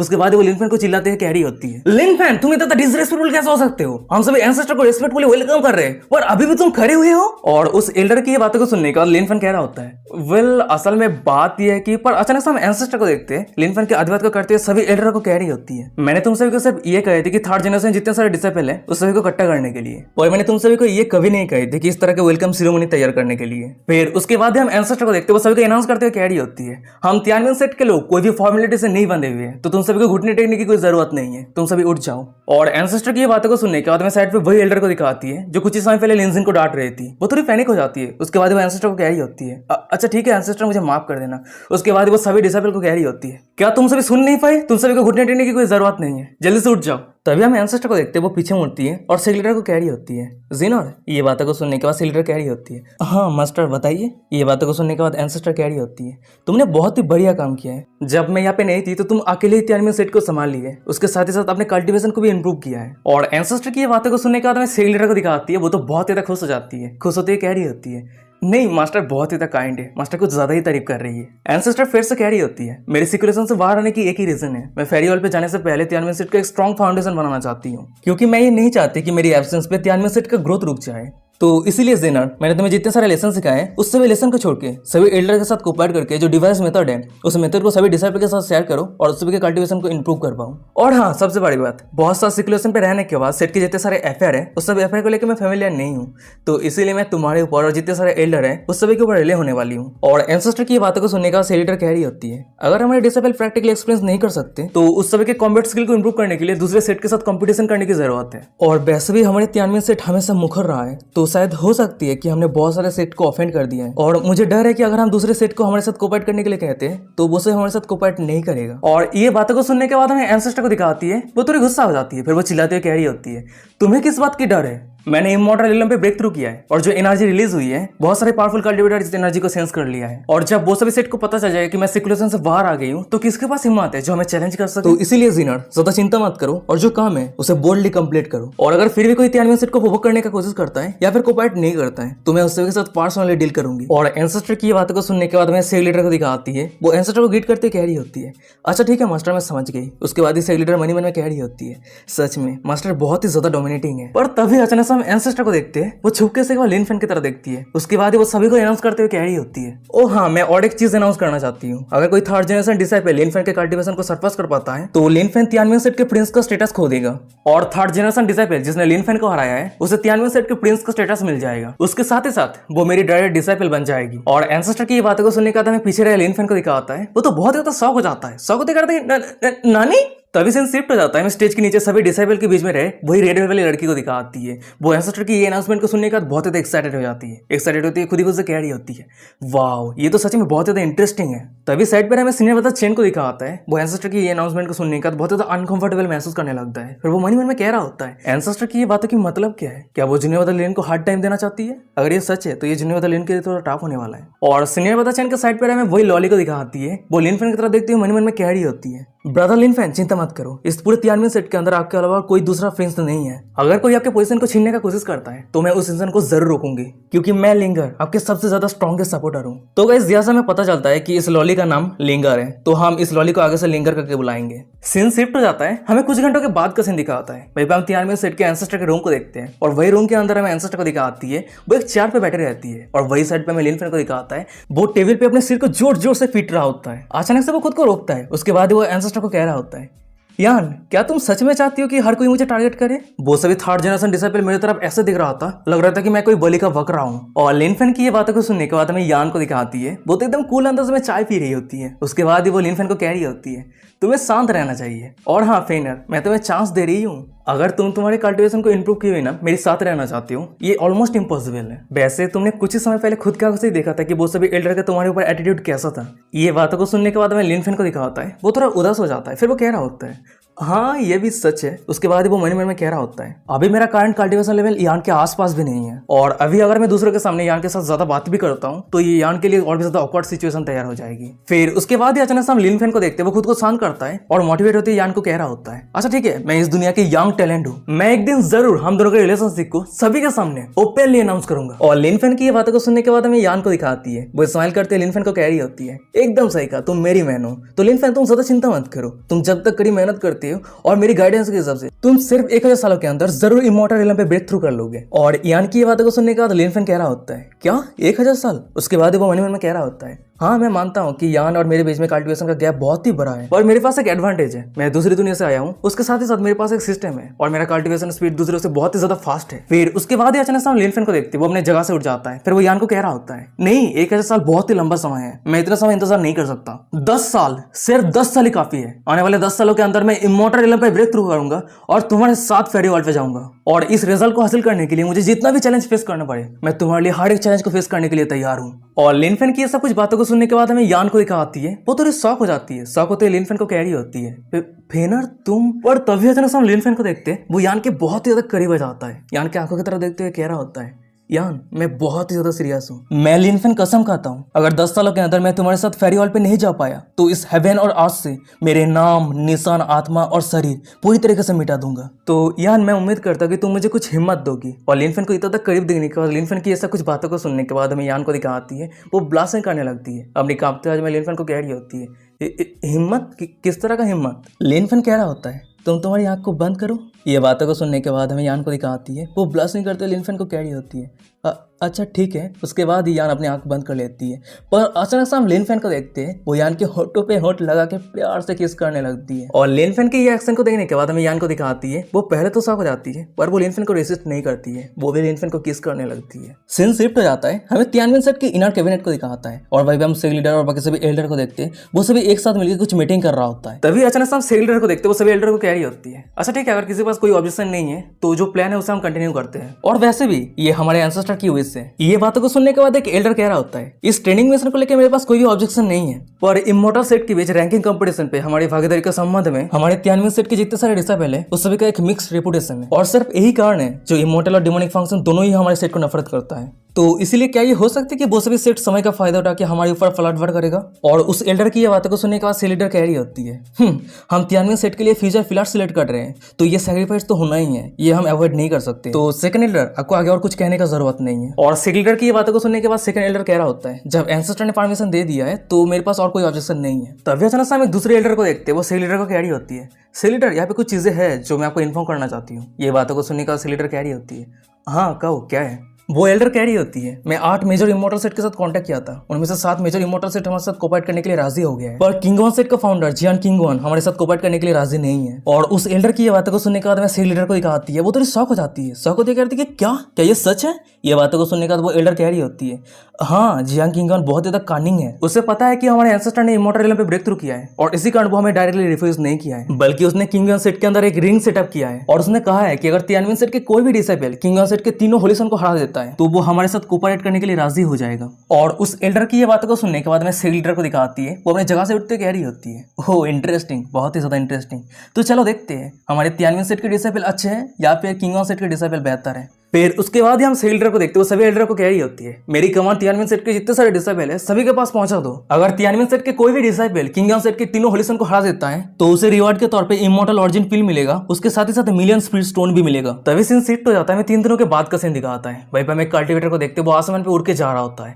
और वही नीचे हमें एक छोटी सी लड़की को दिखाती है, वो अपने मदर के हाथ को पकड़ के कैंडी को खाते हुए पैदल चल रही होती है, पर अचानक से उसकी नजर आसमान पे रहे कल्टिवेटर की तरफ जाती है। उसके बाद वो आसमान पे रहे कल्टिवेटर की तरफ इशारा करते अपने मदर को कह रही होती है, मॉम देखो देखो और एक इमोर्टल उड़ के किंगन माउंटेन की तरफ जा रहा है। और उस छोटी सी बच्चे की ये बातों को सुनने के बाद उसके मॉम को दिखाती है, वो आसमान पे कल्टिवेटर की तरफ देखती है, वो थोड़ी शॉक हो जाती है, शॉक होती है कि ये बहुत ज्यादा अजीब है, रिसेंटली इतने सारे इमोर्टल किंगन माउंटेन पे विजिट क्यों कर रहे हैं और इस समय ये इमोर्टल कौन है। तभी सीन शिफ्ट हो जाता है, मैं आसमान पे रहे इमोर्टल कल्टिवेटर को दिखाता है, और वो इमोर्टल कल्टिवेटर कोई और नहीं लिनफेन रहता है। वो मन में कह रहा होता है, मैंने ये सच में कभी उम्मीद नहीं कर पाया था कि किंग वन सेट के तीनों होलिसन इतना पावरफुल एबिलिटी पोसेस करके रखा है। वैसे मेरे यहाँ पे आने से पहले तियानवे सेट के 3rd जनरेशन के तीनों डिसेबल जिसका कल्टिवेशन नेसेस और रियल्म पे, वो तीनों ने किंग वन सेट के तीनों होलिसन को चैलेंज किया था, पर मेरे तियानवे सेट के तीनों डिसेबल ही हार गया। फिर उसके बाद ही अचानक से हम लिनफेन को देखते हैं, वो एक छोटा सा स्माइल करता है, उसके बाद वो खुद ही खुद से कह रहा होता है, जियान क्यूनफेन अगर तू हमारे तियानवे सेट को रेस्पेक्ट नहीं करता है तो इसका मतलब ये है कि तू मेरे यान को भी रेस्पेक्ट नहीं करता है, तो इसलिए आज मैं खुद के हाथों से तेरे तीनों होलिसन को गंदे तरीके से हराने वाला हूँ। फिर उसके बाद हम लिनफेन को देखते हैं, वो तेजी की रफ्तार के साथ किंग वन सेट पे जाने के लिए निकल जाता है। सीन शिफ्ट हो जाता है, हमें कुछ मिनट के बाद का सीन दिखाता है, वही हम किंग वन सेट को देखते हैं और उसी जगह पे लिनफेन आ गया होता है। तभी हमें दिखा था कि लिनफेन के साइड पे किंग वन सेट का फाउंडर जियान किंग वन खड़ा रहता है और उसके बीच उसका तीनों होलिसन रहता है। फिर उसके बाद हम जियान किंग वन को देखते वो लिनफेन को कह रहा होता है, मैंने सच में उम्मीद नहीं कर पाया था कि तीनों सेट के लोग अभी तक गिव अप नहीं किया है, मेरे डिसेबल ने तीनों सेट के ऑलरेडी तीनों डिसेबल को क्रिप फिल कर दिया है, देख के लग रहा है कि अब फिर से तीनों सेट का डिसेबल मौत के तलाश में यहाँ पे आ गया है। और ये सब कुछ बातों को सुनने के बाद हमें लिनफेन को दिखाता है, वो बहुत ज्यादा गुस्सा हो जाता है, वो गुस्सा नजर से जियान किंगफिन की तरफ देख रहा होता है, उसके बाद वो अचानक सामने तलवार को चैलेंज बोर्ड की तरफ फेंक दिया होता है। फिर उसके बाद ही वो जोर से अनाउंस करते हुए कह रहा होता है, तियानवे सेट का प्रिंस लिनफेन चैलेंज को पूरा करने के लिए यहाँ पे आया है, मैं उम्मीद करता हूँ कि किंग वन सेट के होलिसन मुझे कुछ गाइडेंस देगा। और लिनफेन की ये बातों को सुनने के बाद जियान किंग वन हंसते हुए कह रहा होता है, हो ये तो लिनफेन है, फाइनली यहाँ पे कुछ औरतें डिसेबल फाइट करने के लिए आया है। फिर उसके बाद ही हम जियान किंग वन को देखते हैं, वो अपने सभी डिसेबल को कह रहा होता है, ये लिनफेन तीन वन सेट के एंसेस्टर जाओ यान के पर्सनल डिसेबल है, तुम सभी जैसे डायरेक्टली मेरे पास प्रैक्टिस किया है वैसे ही ये लिनफेन है अपने एंसेस्टर के पास से डायरेक्टली प्रैक्टिस किया है, और तुम तीनों मेरे डायरेक्ट डिसेबल होने के नाते उस लिनफेन के सामने हार नहीं सकते।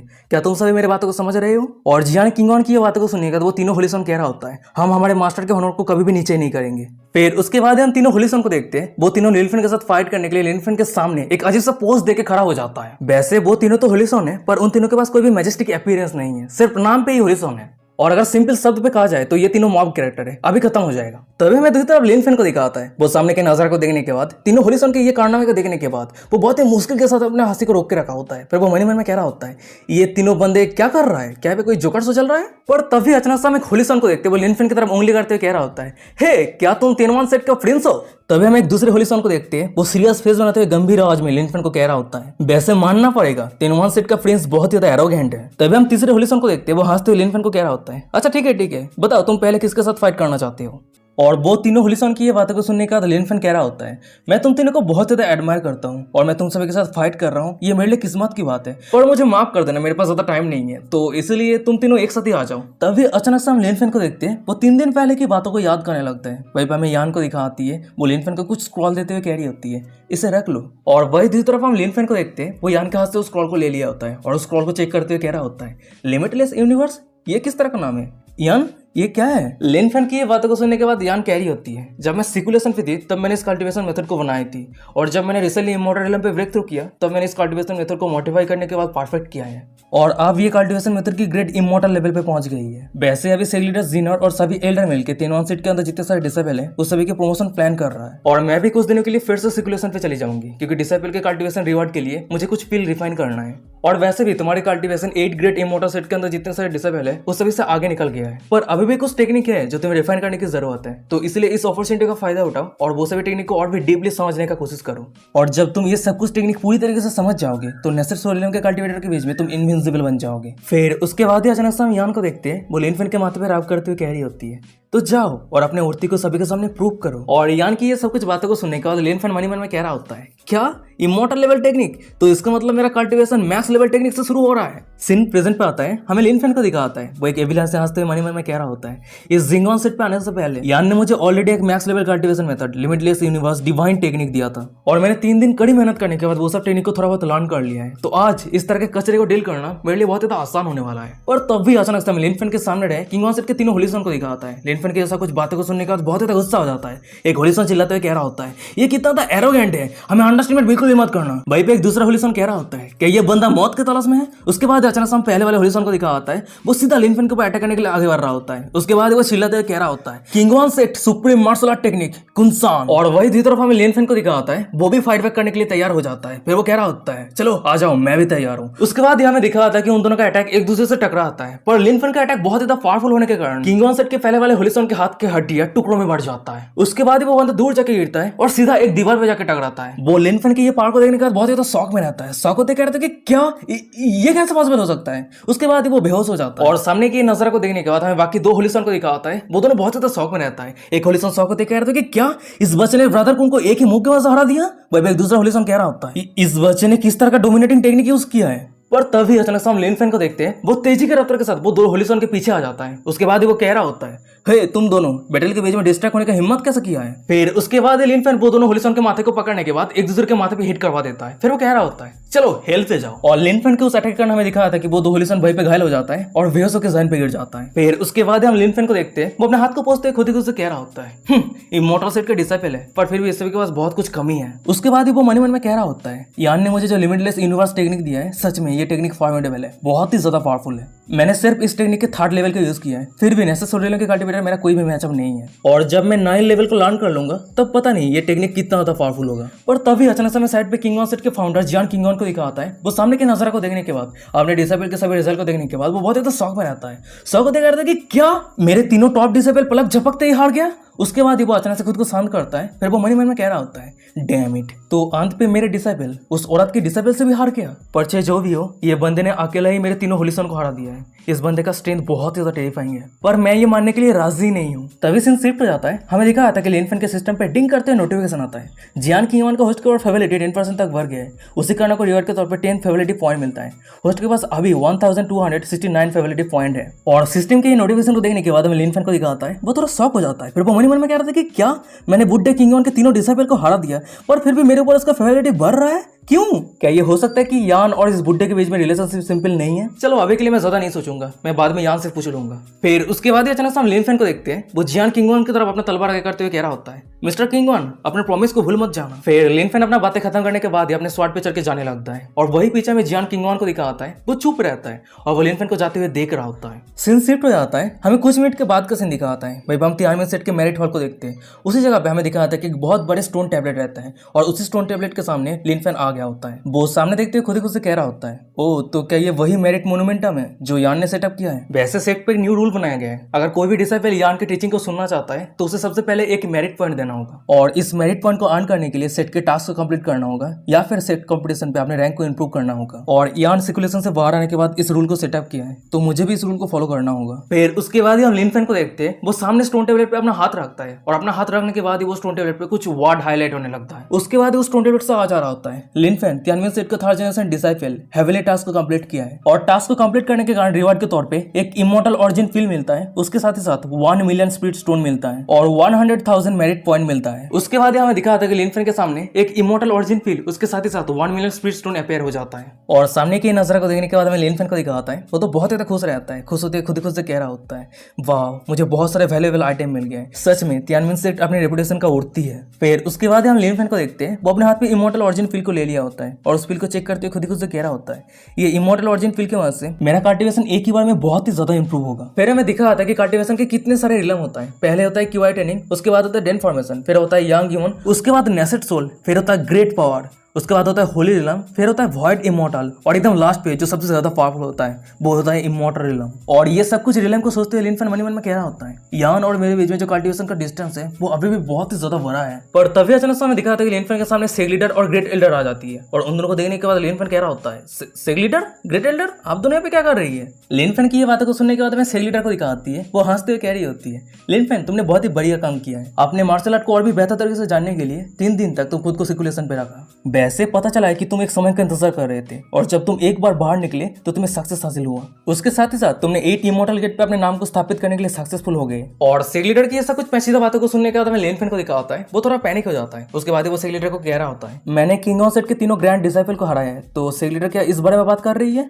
लिन फैन की ये बातों को सुनने के बाद ग्रेट एल्डर कह रही होती है, एकदम सही कहा, इस पूरे सेट के अंदर तुम एकमात्र डिसाइपल हो जो इस हेवन लेवल टास्क को कंप्लीट किया है, तो इसीलिए तुमने फिर से और एक बार प्रूव कर दिया है कि तुम तीनों सेट का फ्रेंड्स हो। पर तभी साइड पर हमें सेग लीडर को दिखाती है, वो हंसते हुए लिन फैन को कह रही होती है, पर चाहे जो भी हो अब बाहर की दुनिया को पता चल गया है कि तियानवे सेट के डिसाइपल भी 8 इमोर्टल सेट से कोई कम नहीं है। वैसे मैंने तुम्हें बहुत ही लंबे समय से बाहर की दुनिया से छुपा के रखी थी, एक्सपीरियंस गेन करने के लिए बाहर नहीं जाने दी थी, क्योंकि मुझे डर थी कि तुम्हारा स्ट्रेंथ काफी नहीं है, तुम अकेले में वो सभी डेंजर फेस नहीं कर सकते हो। पर अगर अब मैं ये सोचूं तो देख के लग रही है कि मैं कुछ ज्यादा ही टेंशन कर रही थी। और सेग लीडर की ये सब कुछ बातों को सुनने के बाद हमें लिन फैन को दिखा होता है, वो मन ही मन में कह रहा होता है, वैसे अभी तक तियानवे सेट का चार्ज यान है, पर हजारों सालों से 8 ग्रेट इमोर्टल सेट का पावर हमारे तियानवे सेट से कोई कम नहीं है। वैसे हमारे तियानवे सेट के इलाइट कॉम्बैट पावर वो सभी 8 इमोर्टल सेट को सरपास कर सकता है, पर अगर डिसाइपल के कल्टीवेशन की बात किया जाए तो हम वो सभी इमोर्टल सेट से बहुत ही ज्यादा पीछे हैं। पर मैंने इस समय किंग सेट के तीनों होलिस्टन को हरा दिया है, और उसी कारण सेग लीडर की रेपुटेशन बढ़ गई है। वैसे अभी इस तरह से सेग लीडर और ग्रेट लीडर की फेवरिटी को गेन करना ये मेरे लिए बहुत ही बड़ा अपॉर्चुनिटी है,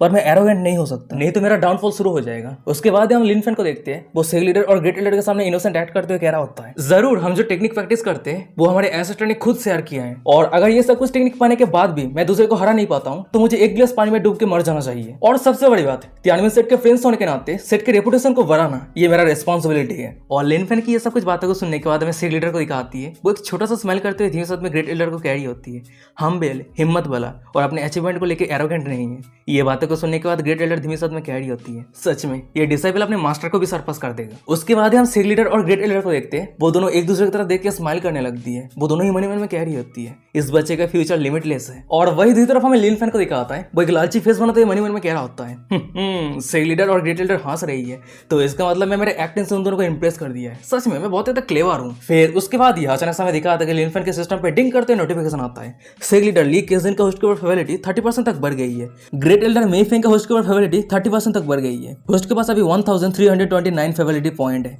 और सिस्टम के नोटिफिकेशन को देखने के बाद लिन फैन मन में कह रहा होता है, हो मैंने बिना मेहनत के 60 पॉइंट ऑन कर लिया है, मुझे सिस्टम के मॉल को ओपन करने के लिए सिर्फ 1500 फेवरिटी पॉइंट कंप्लीट करना है। तभी हम सेग लीडर को देखते हैं, वो लिन फैन को कह रही होती है, ओ हाँ लिन फैन, मैंने तुम्हें ऑलमोस्ट ये कहना ही भूल गई थी, तुम्हारे पास 100,000 मेरिट पॉइंट है, तो इसका मतलब ये है कि अगर तुम चाहो तो इस मेरिट पॉइंट को स्पेंड करने के बाद एक दिन के लिए एंसेस्टर के लेक्चर को सुन सकते हो। और बात रही इसे कैसे यूज करना है, ये बहुत ज्यादा सिंपल है। उस मेरिट मोन्यूमेंटम के ऊपर तुम्हें एक ब्लड एसेंस फेंकना है, उसके बाद ये एंसेस्टर सेंस कर लेगी। और ये सब कुछ बातों को सुनने का लिन फैन कह रहा होता है, ओ अच्छा ऐसी बात है क्या। तभी सीन शिफ्ट हो जाता है, हमें दूसरे दिन सुबह का सीन दिखाता है और वही तियानमेन सेट से 3000 माइल दूर देनयांग सिटी को दिखाता है और वही सिटी के अंदर हमें लिनफेन और यान को दिखाती है, वो दोनों घूमने के लिए आ गया होता है। तभी हम लिनफेन को देखते हैं, वो यान के लिए एक हेयर पिन खरीदता है। उसके बाद ही वो यान को कह रहा होता है, यान ये हेयर पिन तुम्हें बहुत ही बढ़िया सूट करेगी, क्यों ना तुम इसे एक बार ट्राई करके देखो। और लिनफेन की ये बातों को सुनने के बाद हमें यान को दिखाती है, वो लिनफेन का उस हेयर पिन को ले लिया होता है और अपने बालों में लगा लिया होता है। उसके बाद ही वो लिनफेन को कह रही होती है, वेल मैं कैसी लग रही हूँ। ये बातों को सुनने के बाद हमें लिनफेन को दिखाता है, वो तो शॉक हो जाता है, वो ब्लास्टिंग करते हुए यान की तरफ देख रहा होता है और लिनफेन को चुप देखने के बाद हमें यान को दिखाती है, वो अपने फेस को दूसरी तरफ घुमा लिया होता है। ब्लास्टिंग करते लिनफेन को कह रही होती है,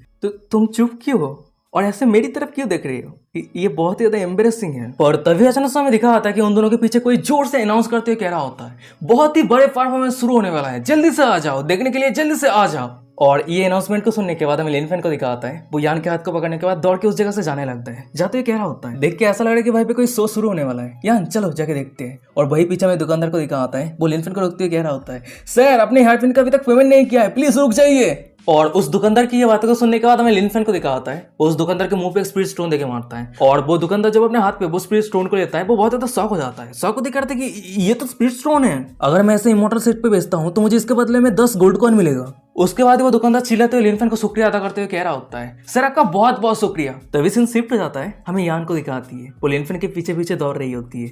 वो लिनफेन की तरफ देखते हुए मन में कह रही होती है, देख के ऐसा लग रहा है कि फेनर आज बहुत ही ज्यादा खुश है। वैसे फेनर ने मेरिट पॉइंट स्पेंड करके अपॉर्चुनिटी तैयार की है ताकि पूरे दिन मैं उसके साथ रह सकूं, और अगर ऐसी बात है तो आज की पूरे दिन मैं उसके साथ बिताने वाली हूँ। फिर उसके बाद ही हम लिनफेन और यान को देखते हैं, वो दोनों उसी जगह पे आ गया होता है जिस जगह पे शो चल रहा होता है। वो दोनों शो को देख रहा होता है। सीन शिफ्ट हो जाता है, कुछ मिनट के बाद का सीन दिखाता है, वहीं पे शो खत्म हो गया। वहीं पे हम उन दोनों को देखते हैं, वो दोनों पैदल चल रहा होता है, कैंडी हो खा रहा होता है, जिंदगी का मजे ले रहा होता है। वो दोनों एक दूसरे के हाथ को पकड़ के पैदल चलते चलते एक चैलेंजिंग जगह पे आ गया होता है, जिस जगह पे कौन ज्यादा खा सकता है उसको लेके चैलेंज चल रहा होता है। फिर उसके बाद हम लिनफेन और यान को देखते हैं, वो दोनों ही कंपटीशन में पार्टिसिपेट किया होता है, पर हमें यान को दिखाती है, वो तो बहुत जल्द सभी खाना को खा लेती है और बहुत ही आसानी के साथ उस कंपटीशन को जीत जाती है। और वही साइड पे हमें लिनफेन को दिखाता है, उसका हालत तो बहुत ही ज्यादा टाइट हो गया होता है। सीन शिफ्ट हो जाता है, हमें कुछ घंटों के बाद का सीन दिखाता है, वो दोनों मजे करते करते रात हो जाता है। तभी हम लिनफेन को देखते हैं, वो यान को एक जगह पे लेके आ गया होता है। उसके बाद वो यान को कह रहा होता है, यान जल्दी आओ नहीं तो हम लेट हो जाएंगे। और लिनफेन की ये बातों को सुनने के बाद यान कह रही होती है, फेनर अभी बहुत ज्यादा लेट हो गई है तो हमें तियानमेन सेट पे लौट जाना चाहिए। यान की ये बातों को सुनने के बाद लिनफेन कह रहा होता है, अच्छा ठीक है, ये देखने के बाद हम निकल जाएंगे, और वैसे भी अभी तक मिडनाइट भी नहीं हुआ है। और लिनफेन की ये बातों को सुनने के बाद हमें यान को दिखाती है, वो सामने देखते हुए लिनफेन को कह रही होती है, पर यहाँ पे तो कुछ भी नहीं है। ये बातों को सुनने के बाद लिनफेन कह रहा होता है, कुछ और समय इंतजार कर लो, ऑलमोस्ट आने वाला है, पर उससे पहले तुम तुम्हारी आंख को बंद कर लो। और लिनफेन की ये बातों को सुनने के बाद हमें यान को दिखाती है, वो अपने होठों पे हाथ रखते हुए ब्लास्टिंग करते हुए कह रही होती है, क्या तुम मुझे फिर से ट्रिक करना चाहते हो? अब मैं तुम्हारी स्ट्रिक पे नहीं गिरने वाली हूँ। ये बातों को सुनने का लिनफेन कह रहा होता है, नहीं नहीं नहीं यान तुम मुझे गलत समझ रही हो। हम यान को देखते हैं, वो अपने आंख को बंद कर लिया होता है। उसके बाद वो लिनफेन को कह रही होती है, अच्छा ठीक है मैं तुम्हें और एक बार टेस्ट करती हूँ। उसके बाद वो मन में कह रही होती है, मैं श्योर हूँ वो मुझे फिर से किस करने वाला है। पर लिनफेन 1 2 3 काउंट करता है। उसके बाद वो यान को कह रहा होता है, यान अब तुम तुम्हारी आंख को ओपन कर सकती हो। लिनफेन की ये बातों को सुनने के बाद हमें यान को दिखाती है, जब वो अपने आंख खोल के सामने देखती है तो आसमान पे बहुत सारे फायर वर्क रहता है, वो नजारा बहुत ही ज्यादा ब्यूटीफुल रहता है। तभी हम लिनफेन को देखते हैं, वो यान को कह रहा होता है, यान ये तुम्हें कैसे लग रही है? मॉर्टल वर्ल्ड के ये फायर के पास एक यूनिक चार्म है ना? तभी लिनफेन के साइड पर हमें यान को दिखाती है, वो आसमान पे फायर को देख रही होती है, वो तो बहुत ज्यादा शौक में रहती है। शौक होते ही लिनफेन को कह रही होती है, मैंने ये कभी उम्मीद नहीं कर पाई थी कि मॉर्टल वर्ल्ड के पास इस तरह की यूनिक चीजें भी है। वैसे जब मैं सिर्फ 12 साल की थी उस समय मैंने इमोर्टलिटी के पाथ पे एंटर की थी, और उस समय के बाद से 3000 साल हो गई थी। मॉर्टल वर्ल्ड के साथ मेरी कोई भी कनेक्शन नहीं थी। पेनर तुम्हारा बहुत बहुत शुक्रिया, आज का दिन मैंने सच में बहुत ज्यादा एंजॉय किया है। ये बातों को सुनने का लिनफेन मन में कह रहा होता है, वेल असल में ये फायर आउट का आइडिया मेरा ही है। इस फायर आउट के इवेंट को कंप्लीट करने के लिए मुझे बहुत सारे लोगों ने मदद की है, पर चलो अभी के लिए सब कुछ मेंशन नहीं करते, नहीं तो मूड बर्बाद हो जाएगा। फिर उसके बाद ही वो यान को कह रहा होता है, वेल असल में बात यह है कि मैं ये नहीं देख सकता कि तुम हर दिन कड़ी मेहनत करने के बाद रिसर्वे के लिए पिल रिफाइन करो, तो ये आइडिया मेरे दिमाग पे आया ताकि तुम तुम्हारे माइंड को रिलैक्स कर सको। और लिनफेन की ये बातों को सुनने के बाद हमें यान को दिखाती है, वो लिनफेन के गालों पे प्यार से हाथ रखते हुए कह रही होती है, तुम बुद्धू गए के मैं उस तरह के इंसान नहीं हूँ जो इतने आसानी के साथ खुद को लॉनली महसूस करने लगूं, और कुछ पिल रिफाइन करना ये कोई बड़ी बात नहीं है, क्योंकि मैं फेरी हॉल पे जाने से पहले तियानमेन सेट के लिए एक स्ट्रॉन्ग फाउंडेशन बनाना चाहती हूँ ताकि मेरी एब्सेंस पे तियानमेन सेट कोई सफर ना करे। फिर उसके बाद अचानक हम यान को देखते हैं, वो लिनफेन के बहुत ज्यादा करीब आ जाती है। उसके बाद वो स्माइल करते हुए ब्लास्टिंग करते हुए लिनफेन को कह रही होती है, पर चाहे जो भी हो तुमने मेरे बारे में सोचा, आज मैं बहुत ज्यादा खुश हूँ। और तभी अचानक हमें दिखा था कि लिनफेन के सिस्टम पे डिंग करते नोटिफिकेशन आता है, कंग्रेचुलेशन टू द होस्ट, आपने सक्सेसफुली यान के मैक्स मैक्सिमम फेवलिटी लिमिट को अनलॉक कर दिया है। यान की होस्ट के ऊपर करंट फेवलिटी 110 है। उसके साथ ही साथ आपने पहली बार मैक्सिमम फेवलिटी लिमिट को अनलॉक किया है, जिसका ना कोई रिवॉर्ड के तौर पे 200 एक्स्ट्रा पॉइंट मिलता है और अभी आपके पास टोटल 1539 फेवलिटी पॉइंट है। फिर उसके बाद अचानक से हम सिस्टम रेडी को देखते हैं। वो लिनफेन के पास आते हुए कैरी होती है। मैंने ये कभी उम्मीद नहीं कर पाई थी कि तुम इतनी जल्दी फेवलिटी मैक्सिमम लिमिट को अनलॉक कर लोगे। और हमें लिनफेन को दिखाता है, वो तो गुस्सा हो जाता है। उसके बाद वो सिस्टम रेडी को दूर करते हुए कह रहा होता है, क्या तुम यहाँ पे मूड को बर्बाद करने के लिए आए हो? और लिनफेन की ऐसा कुछ बातों को सुनने के बाद हमें सिस्टम लेडी को दिखाती है। वो अपने मुंह फुलाते हुए लिनफेन को कह रही होती है, अच्छा ठीक है मैं जा रही हूँ, और वैसे भी मुझे कोई नहीं देख सकती। और तभी अचानक से लिनफेन के सामने हमें यान को दिखाती है। वो लिनफेन को कह रही होती है, फेनर तुम खुद ब खुद क्या बातें कर रही हो? लिनफेन हंसते हुए कह रहा होता है, नहीं ज्यादा कुछ नहीं, मैं सिर्फ ये सोच रहा हूँ कि कल्टिवेशन पे मैं तुम्हें कब कैचअप करूंगा। लिनफेन की ये बातों को सुनने के बाद यान कह रही होती है, तुम बुद्धू कह के ये सब कुछ तुम्हारे लिए अभी शुरुआत है, तुम्हें ज्यादा सोचने की जरूरत नहीं है, और वैसे भी कल्टिवेशन पे कभी भी लापरवाही नहीं करना चाहिए। पर मैं देख पा रही हूँ कि तुमने ऑलरेडी इमॉर्टल ऑरिजिन फील को एब्जॉर्ब किया है और तुम्हारे कल्टिवेशन नेचुरल स्टोरी के एकदम पीक पे पहुंच गए हैं। पर ये अच्छी बात नहीं है, आने वाले समय पे तुम्हें और भी ज्यादा पेशेंट रख के कल्टिवेट करने की जरूरत है। अब जब तुम नेक्स्ट ब्रेक थ्रू करोगे उससे पहले तुम्हें लिमिटलेस यूनिवर्स टेक्निक के 5th लेवल को मास्टर करना, नहीं तो तुम्हारा फाउंडेशन स्ट्रॉन्ग नहीं होगा। और अगर फाउंडेशन स्ट्रॉन्ग नहीं होता है और अगर तुम कल्टिवेशन पे ब्रेक थ्रू कर भी लेते हो तो तुम्हारा स्ट्रेंथ ज्यादा इंप्रूव भी नहीं होगा। तो इसीलिए तुम्हें हमेशा ब्रेक थ्रू करने से पहले तुम्हारे फाउंडेशन को इंप्रूव करने की जरूरत है। ये बातों को सुनने का लिनफेन कह रहा होता है, वेल अच्छा ठीक है मैं समझ गया। उसके बाद लिनफेन मन में कह रहा होता है, लिमिटलेस यूनिवर्स टेक्निक के 5th लेवल पे पहुंचना है। वेल अगर मैं सच कहूं तो मेरा लेवल ऑलरेडी मैक्स पे पहुंच गया है। फिर उसके बाद अचानक से हम लिनफेन को देखते हैं। वो यान को कह रहा होता है, ओ हाँ यान, मैं तुमसे कुछ पूछना चाहता हूँ। किंगऑन सेट के फाउंडर जियान किंगऑन के साथ तुम्हारी क्या रिलेशनशिप है? क्या तुम दोनों के बीच में कोई दुश्मनी है? लिनफेन की ये बातों को सुनने के बाद यान कह रही होती है, जियान किंगऑन?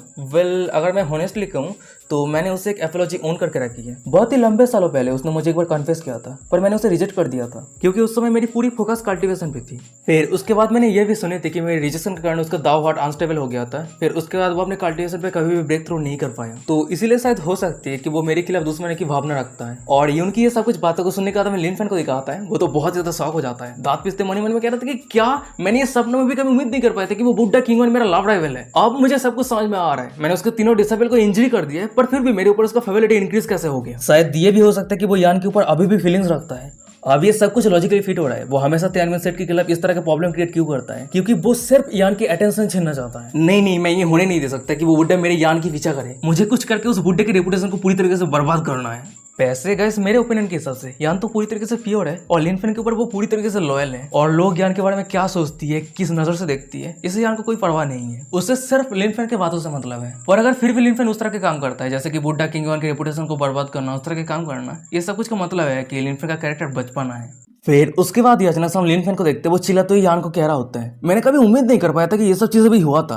ये जियान किंगऑन सच में बहुत ज्यादा नैरो माइंडेड पर्सन है। यान उसे रिजेक्ट करने का तुम्हारा जो डिसीजन है एकदम सही है। लिनफेन की ये बातों को सुनने के बाद यान कह रही होती है, एकदम सही काम, मैं भी मानती हूँ। वैसे तुमने बहुत ही बढ़िया काम किया है, उसके तीनों होली सन को हरा दिया है और हमारे तियानमेन सेट के हॉनर को प्रोटेक्ट किया है। पर तुम ज्यादा खुश मत हो ना, क्योंकि जियान किंगऑन का मोस्ट आउटस्टैंडिंग डायरेक्ट डिसेबल असल में जू होंग लिंग है और पूरे 8 मेजर इमोर्टल सेट के अंदर रैंकिंग लिस्ट पे वो नंबर 2 पे आती है। पर कुछ ही दिन पहले पता चला है कि जू होंग लिंग और 10,000 डिमोन सेट के यंग मास्टर वो दोनों दाव कंपनियां हैं। और जब किंगऑन सेट को ये सब कुछ पता चला तो किंगऑन सेट ने जू होंग लिंग को सेट से बाहर निकलवा दिया। और वैसे जू होंग लिंग को तो किंगऑन सेट से बाहर निकलवा दिया गया है, पर किंगऑन सेट के साथ उसकी रिश्ता बहुत ज्यादा गहरा है क्योंकि वो बचपन से उस जगह से पली बड़ी हुई है। तो शायद हो सकती है कि वो अपने जूनियर ब्रदर के रेवेंज के लिए वो तुमसे फाइट करने के लिए आए। और हाँ, आने वाले फ्यूचर में तेहांग सीरियलों के अंदर अपॉर्चुनिटी को हासिल करने के लिए इमॉर्टल और डिमोनिक फंक्शन के बीच में कॉम्पीट होने वाला है। और शायद हो सकता है कि तुम उस समय जू होंग लिंग को फेस करो। और यान की ये सब कुछ बातों को सुनने के बाद हमें लिनफेन को दिखाता है। वो तो बहुत ज्यादा शॉक हो जाता है। शॉक होते कहते कि क्या, पर मैं ओमेन को अच्छी तरीके से डील नहीं कर पाता हूँ, मैं ओमेन को हार्म नहीं कर सकता। फिर उसके बाद अचानक से हम लिनफेन को देखते हुए यान के सामने हाथ जोड़ते हुए कह रहा होता है,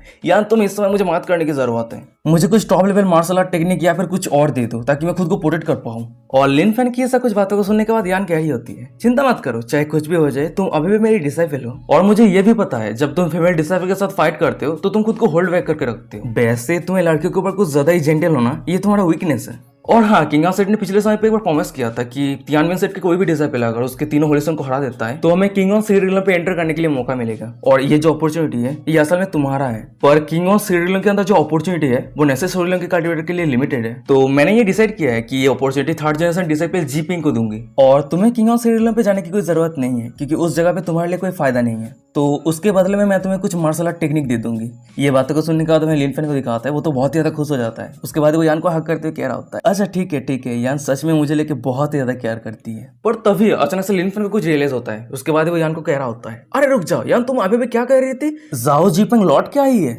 तभी सीन शिफ्ट हो जाता है। मैं दूसरे दिन सुबह का सीन दिखाता है। भाई हम तियानवे सेट के लिन फैन के रेसिडेंस को देखते हैं और वहीं पे मैं लिन फैन को दिखाता है। वो उबास से लेते हुए नींद से उठता है। फिर उसके बाद वो खुद ही खुद से कह रहा होता है, कल पूरी रात मैंने यान के साथ टाइम स्पेंड किया है, मैं बहुत ज्यादा थका हुआ हूँ। पर ये सब कुछ उड़ती है, क्योंकि सिर्फ ना ही मेरे ऊपर यान की फेवरेलिटी मैक्स हुई है, उसके साथ ही साथ मैंने यान के पास से और एक new martial art technique learn कर लिया है। फिर उसके बाद हमें दिखा जाता है कि लिन फैन के सिस्टम पे डिंग करते नोटिफिकेशन आता है और न्यू मार्शल आर्ट टेक्निक के बारे में बताया जाता है। मार्शल आर्ट टेक्निक का नाम है immortal level martial art divine element technique. और इस डिवाइन एलिमेंट टेक्निक को देखने के बाद लिन फैन मन में कह रहा होता है, कल यान ने जो कुछ भी कही है उसके हिसाब से ये डिवाइन एलिमेंटेड टेक्निक तियानवे सेट के और एक सीनियर एंसेस्टर ने क्रिएट किया था। और वो एंसेस्टर बहुत ही लंबे समय पहले इमॉर्टल एलिमेंट पे ब्रेक थ्रू करने के बाद फेरी वर्ल्ड पे चला गया है। और वैसे कहा जाता है कि ये जो सीक्रेट टेक्निक है वो किसी के स्ट्रेंथ को कम समय के लिए बहुत ही ज्यादा बढ़ा देता है। और अगर इस टेक्निक को हम 5th लेवल पे पहुंचने से पहले ही अगर लापरवाही के साथ यूज करते हैं तो यहाँ पे बहुत सारा साइड इफेक्ट है। पर मेरे लिए कोई बड़ी बात नहीं है, क्योंकि मेरे पास ऑलरेडी एक चीट सिस्टम है। फिर उसके बाद ही हम लिन फैन को देखते हैं, वो अपने सिस्टम के वहां से उस डिवाइन एलिमेंटेड टेक्निक को मैक्स लेवल पे लर्न कर लेता है। उसके बाद ही वो जोर जोर से हंसने लगता है, हंसते हुए कह रहा होता है, डिवाइन एलिमेंटेड टेक्निक मैंने पूरी तरीके से लर्न कर लिया है, मैं इनविंसिबल हूं, मैं अनबिटेबल हूं, मुझे कोई नहीं रोक सकता। पर तभी अचानक से हमें दिखाता है कि लिन फैन के दरवाजा तोड़ते कोई अंदर आने लगता है और चिल्लाते हुए कह रहा होता है, लिन फैन।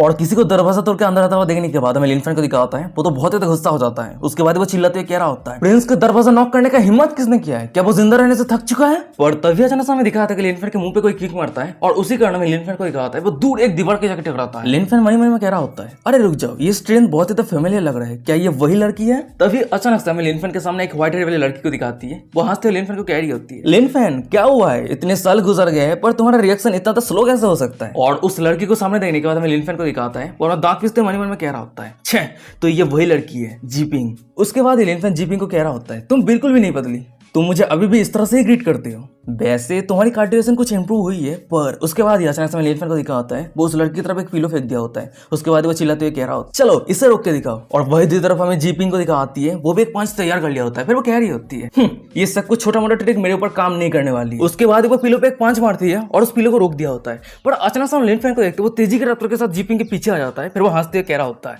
हा मैंने तुम्हें ट्रिक कर दिया है। फिर उसके बाद हम लिन फैन को देखते हैं, वो जीपिंग के मुंह पे एक मुक्का मारते हुए कह रहा होता है, हार्टलेस डिस्ट्रॉइंग ब्यूटी पंच। और उसी मुक्के के कारण हमें जीपिंग को दिखा आती है, वो सीधा जमीन पे गिर जाती है। उसके बाद वो लिन फैन को कह रही होती है, लिन फैन तुम सच में एक रूथलेस मैन हो, मैं भी ओमेन हूं, तुम मुझे इस तरह से हार्डली हिट नहीं कर सकते। ये बातों को सुनने के बाद लिन फैन कह रहा होता है, जीपिंग तुम खुद को ओमेन कहने का हिम्मत बिल्कुल भी मत करना, ठीक है, क्योंकि हम एक दूसरे को बचपन से जानते हैं और मैं तो ये भी जानती हूँ कि तुम्हारे कोने में किस जगह पे कहाँ पे बाल है। और लिन फैन की ऐसा कुछ बातों को सुनने के बाद हमें जीपिंग को दिखाती है, वो थोड़ी उदास हो जाती है। फिर वो कह रही होती है, पिछले बहुत ही लंबे सालों से बाहर प्रैक्टिस करने के बाद मैं सोच रही थी कि मैं तुम्हें हरा पाऊंगी, पर मैं कुछ ज्यादा ही उम्मीद कर रही थी। वैसे लिन फैन मैं देख पा रही हूँ कि तुम तुम्हारे कल्टिवेशन पे बहुत ही ज्यादा ही प्रोग्रेस किया है। तभी सीन शिफ्ट हो जाता है, हमें कुछ सेकंड के बाद का सीन दिखाता है। भाई हम उन दोनों को देखते घर से बाहर आ गया होता है और पैदल चल रहा होता है, घूम रहा होता है। तभी लिन फैन कह रहा होता है, जीपिंग तुम 5 सालों से बाहर थी, देख के ऐसा लग रहा है कि तुम भी बहुत ज्यादा स्ट्रांग हो गई हो। लिन फैन की ये बातों को सुनने के बाद हमें जीपिंग को दिखाती है, वो खुद के ऊपर प्राउड फील करने लगती है। उसके बाद वो लिन फैन को कह रही होती है, हाँ ये सच है, वैसे मेरी कल्टिवेशन तुम्हें सरपास तो नहीं किया है, पर फिर भी मेरी कल्टिवेशन मिस्टेज नेसेसुल पे पहुंच गई है। पिछले कुछ साल बाहर मैंने जो कुछ भी एक्सपीरियंस किया है वो सब कुछ मुझे कल्टिवेशन पे इंप्रूव करने के लिए मदद किया है। लिन फैन कह रहा होता है, अच्छा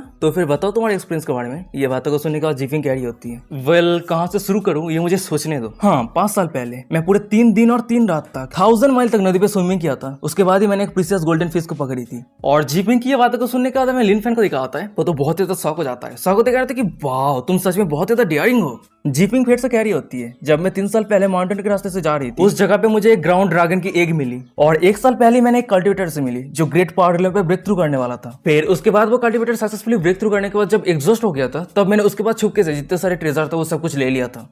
और जीपिंग की ऐसा कुछ बातों को सुनने के बाद हमें लिन फैन को दिखाता है, वो तो बहुत ही ज्यादा शौक हो जाता है। शौक होते चिल्लाते हुए कह रहे थे कि डैम इट तुम इस पूरे 5 साल में क्या क्या कांड किया है, तुम तो पूरी दुनिया के साथ दुश्मनी भेड़ लिया है। लिन फैन की बातों को सुनने के बाद जीपिंग कह रही होती है, सिर्फ इतना ही नहीं पर अचानक से हम लिन फैन को देखते हैं, वो जीपी के मुंह को ढक दिया होता है। फिर वो कह रहा होता है, ये कभी हुआ, ये कभी हुआ, मैं और सुनना नहीं चाहता।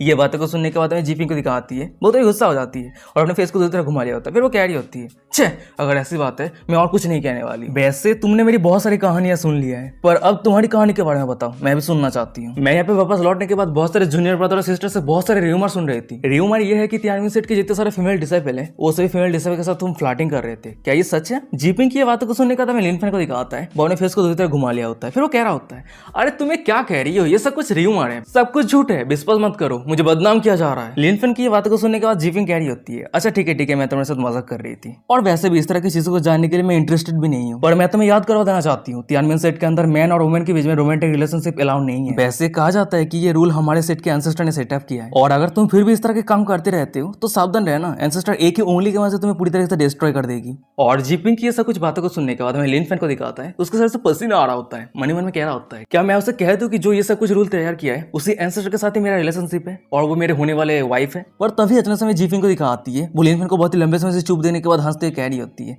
अरे मैं तुम्हारे साथ मजाक कर रही हूँ, इतना तो टेंशन होने की कोई जरूरत नहीं है। या फिर सच में कोई है जिसे तुम पसंद करते हो, चिंता मत करो, अगर एंसेस्टर को पता चल जाती है और अगर वो तुम्हें मारने की कोशिश करते हैं तो जरूर मैं तुम्हें प्रोटेक्ट करूंगी, क्योंकि हम दोनों क्लोज फ्रेंड है ना। ये बातों को सुनने के बाद वही पीछे में लिन फैन को दिखाता है, वो जीपिंग की तरफ देखते हुए मन ही मन में कह रहा होता है सच में जीपिंग बिल्कुल भी नहीं बदली है।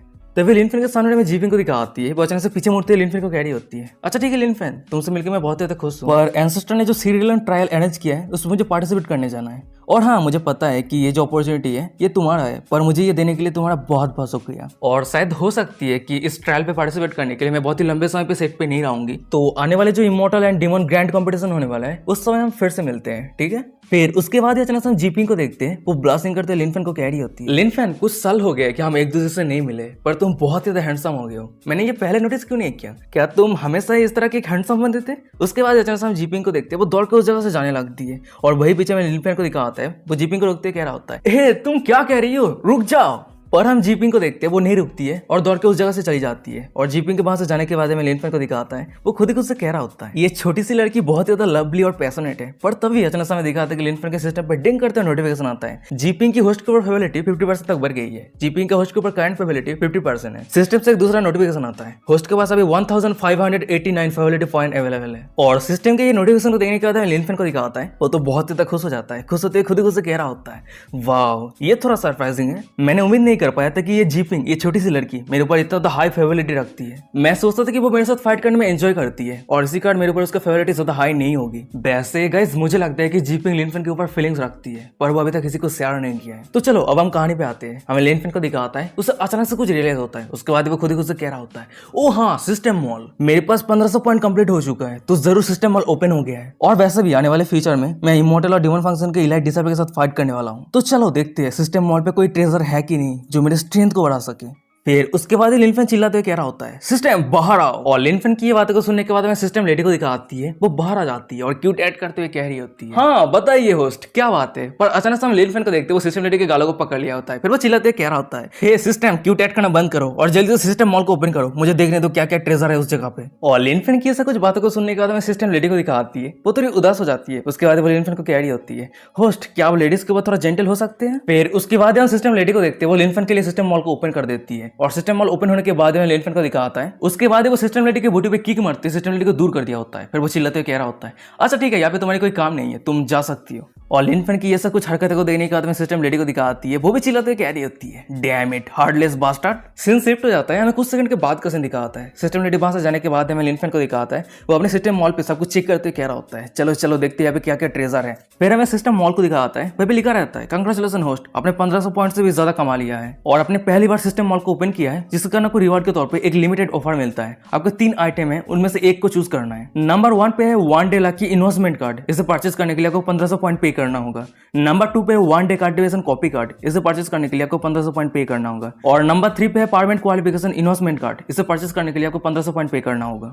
और सिस्टम मॉल की ऐसा कुछ आइटम को देखने के बाद लिन फैन खुद ही खुद से कह रहा होता है 1 डे लकी इन्वेस्टमेंट कार्ड, ये शायद लॉक से रिलेटेड है, शायद हो सकता है कि एल्केमी क्राफ्टिंग या फिर एक्सप्लोरिंग के टाइम लॉक को बूस्ट करने के लिए ये कार्ड काम पे आए। और बात रही परमानेंट क्वालिफिकेशन इन्वेस्टमेंट कार्ड की, तो ये देख के लग रहा है कि ये क्वालिफिकेशन को बढ़ाता है, पर ये कार्ड मेरे लिए कोई भी यूजफुल नहीं है क्योंकि मेरा टैलेंट ऑलरेडी बहुत ज्यादा हाई है। वैसे ये जो 1 डे कल्टिवेशन कॉपी कार्ड है ये क्या है सिस्टम, प्लीज मुझे ये एक्सप्लेन करो। लिन फैन की ये बातों को सुनने के बाद मैं सिस्टम लेडी को दिखाती है, वो लिन फैन को एक्सप्लेन करते हुए कह रही होती है इस 1 डे कल्टीवेशन कॉपी कट की मदद से आप किसी भी इंसान के कल्टीवेशन को एक दिन के लिए कॉपी कर सकते हैं और सिर्फ उसी इंसान के कल्टीवेशन को कॉपी कर सकते हैं जिस इंसान के आपके ऊपर फेवरेलिटी 100% से भी ज्यादा हो गई है। और सिस्टम रेडी की ये सब कुछ बातों को सुनने के बाद लिनफेन तो सीधा यान के बारे में सोचने लगता है। फिर वो मन में कह रहा होता है, ओ अच्छा अब मुझे सब कुछ समझ में आ रहा है, सिर्फ यान ही है जो मेरे ऊपर उसकी फेवरेलिटी 100 से भी ज्यादा है। और यान के फॉर्मेडेबल स्ट्रेंथ की सबसे अगर मैं इस कार्ड को परचेस करता हूँ तो ये कार्ड मेरे लिए सबसे ज्यादा यूजफुल होगा, मेरे लिए लाइफ सेविंग हो सकता है। और मैं श्योर हूँ कि आने वाले फ्यूचर में अगर मैं कोई भी डेंजर फेस करता हूँ तो ये कार्ड जरूर मेरे काम पे आने वाला है। फिर उसके बाद हम लिनफेन को देखते हैं, वो one day cultivation copy card को परचेस करने के लिए अपने हाथ को आगे बढ़ा दिया होता है। फिर वो खुद ही खुद से कह रहा होता है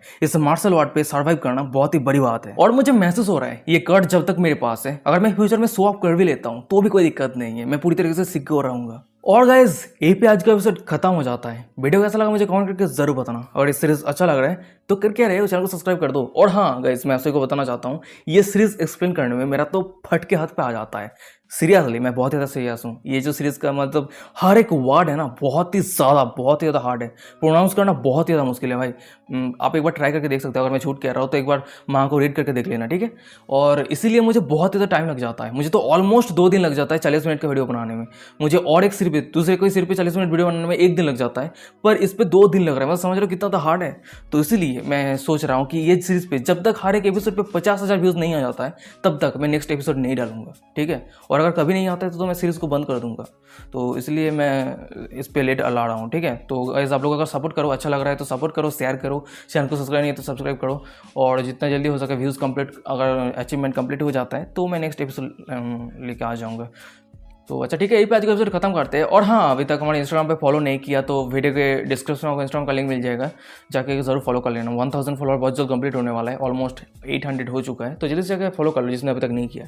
तो आज का एपिसोड ये भी खत्म करते हैं, मिलते कोई और एक इंटरेस्टिंग एपिसोड के साथ। तब तक के लिए साइन, बाय बाय, टाटा।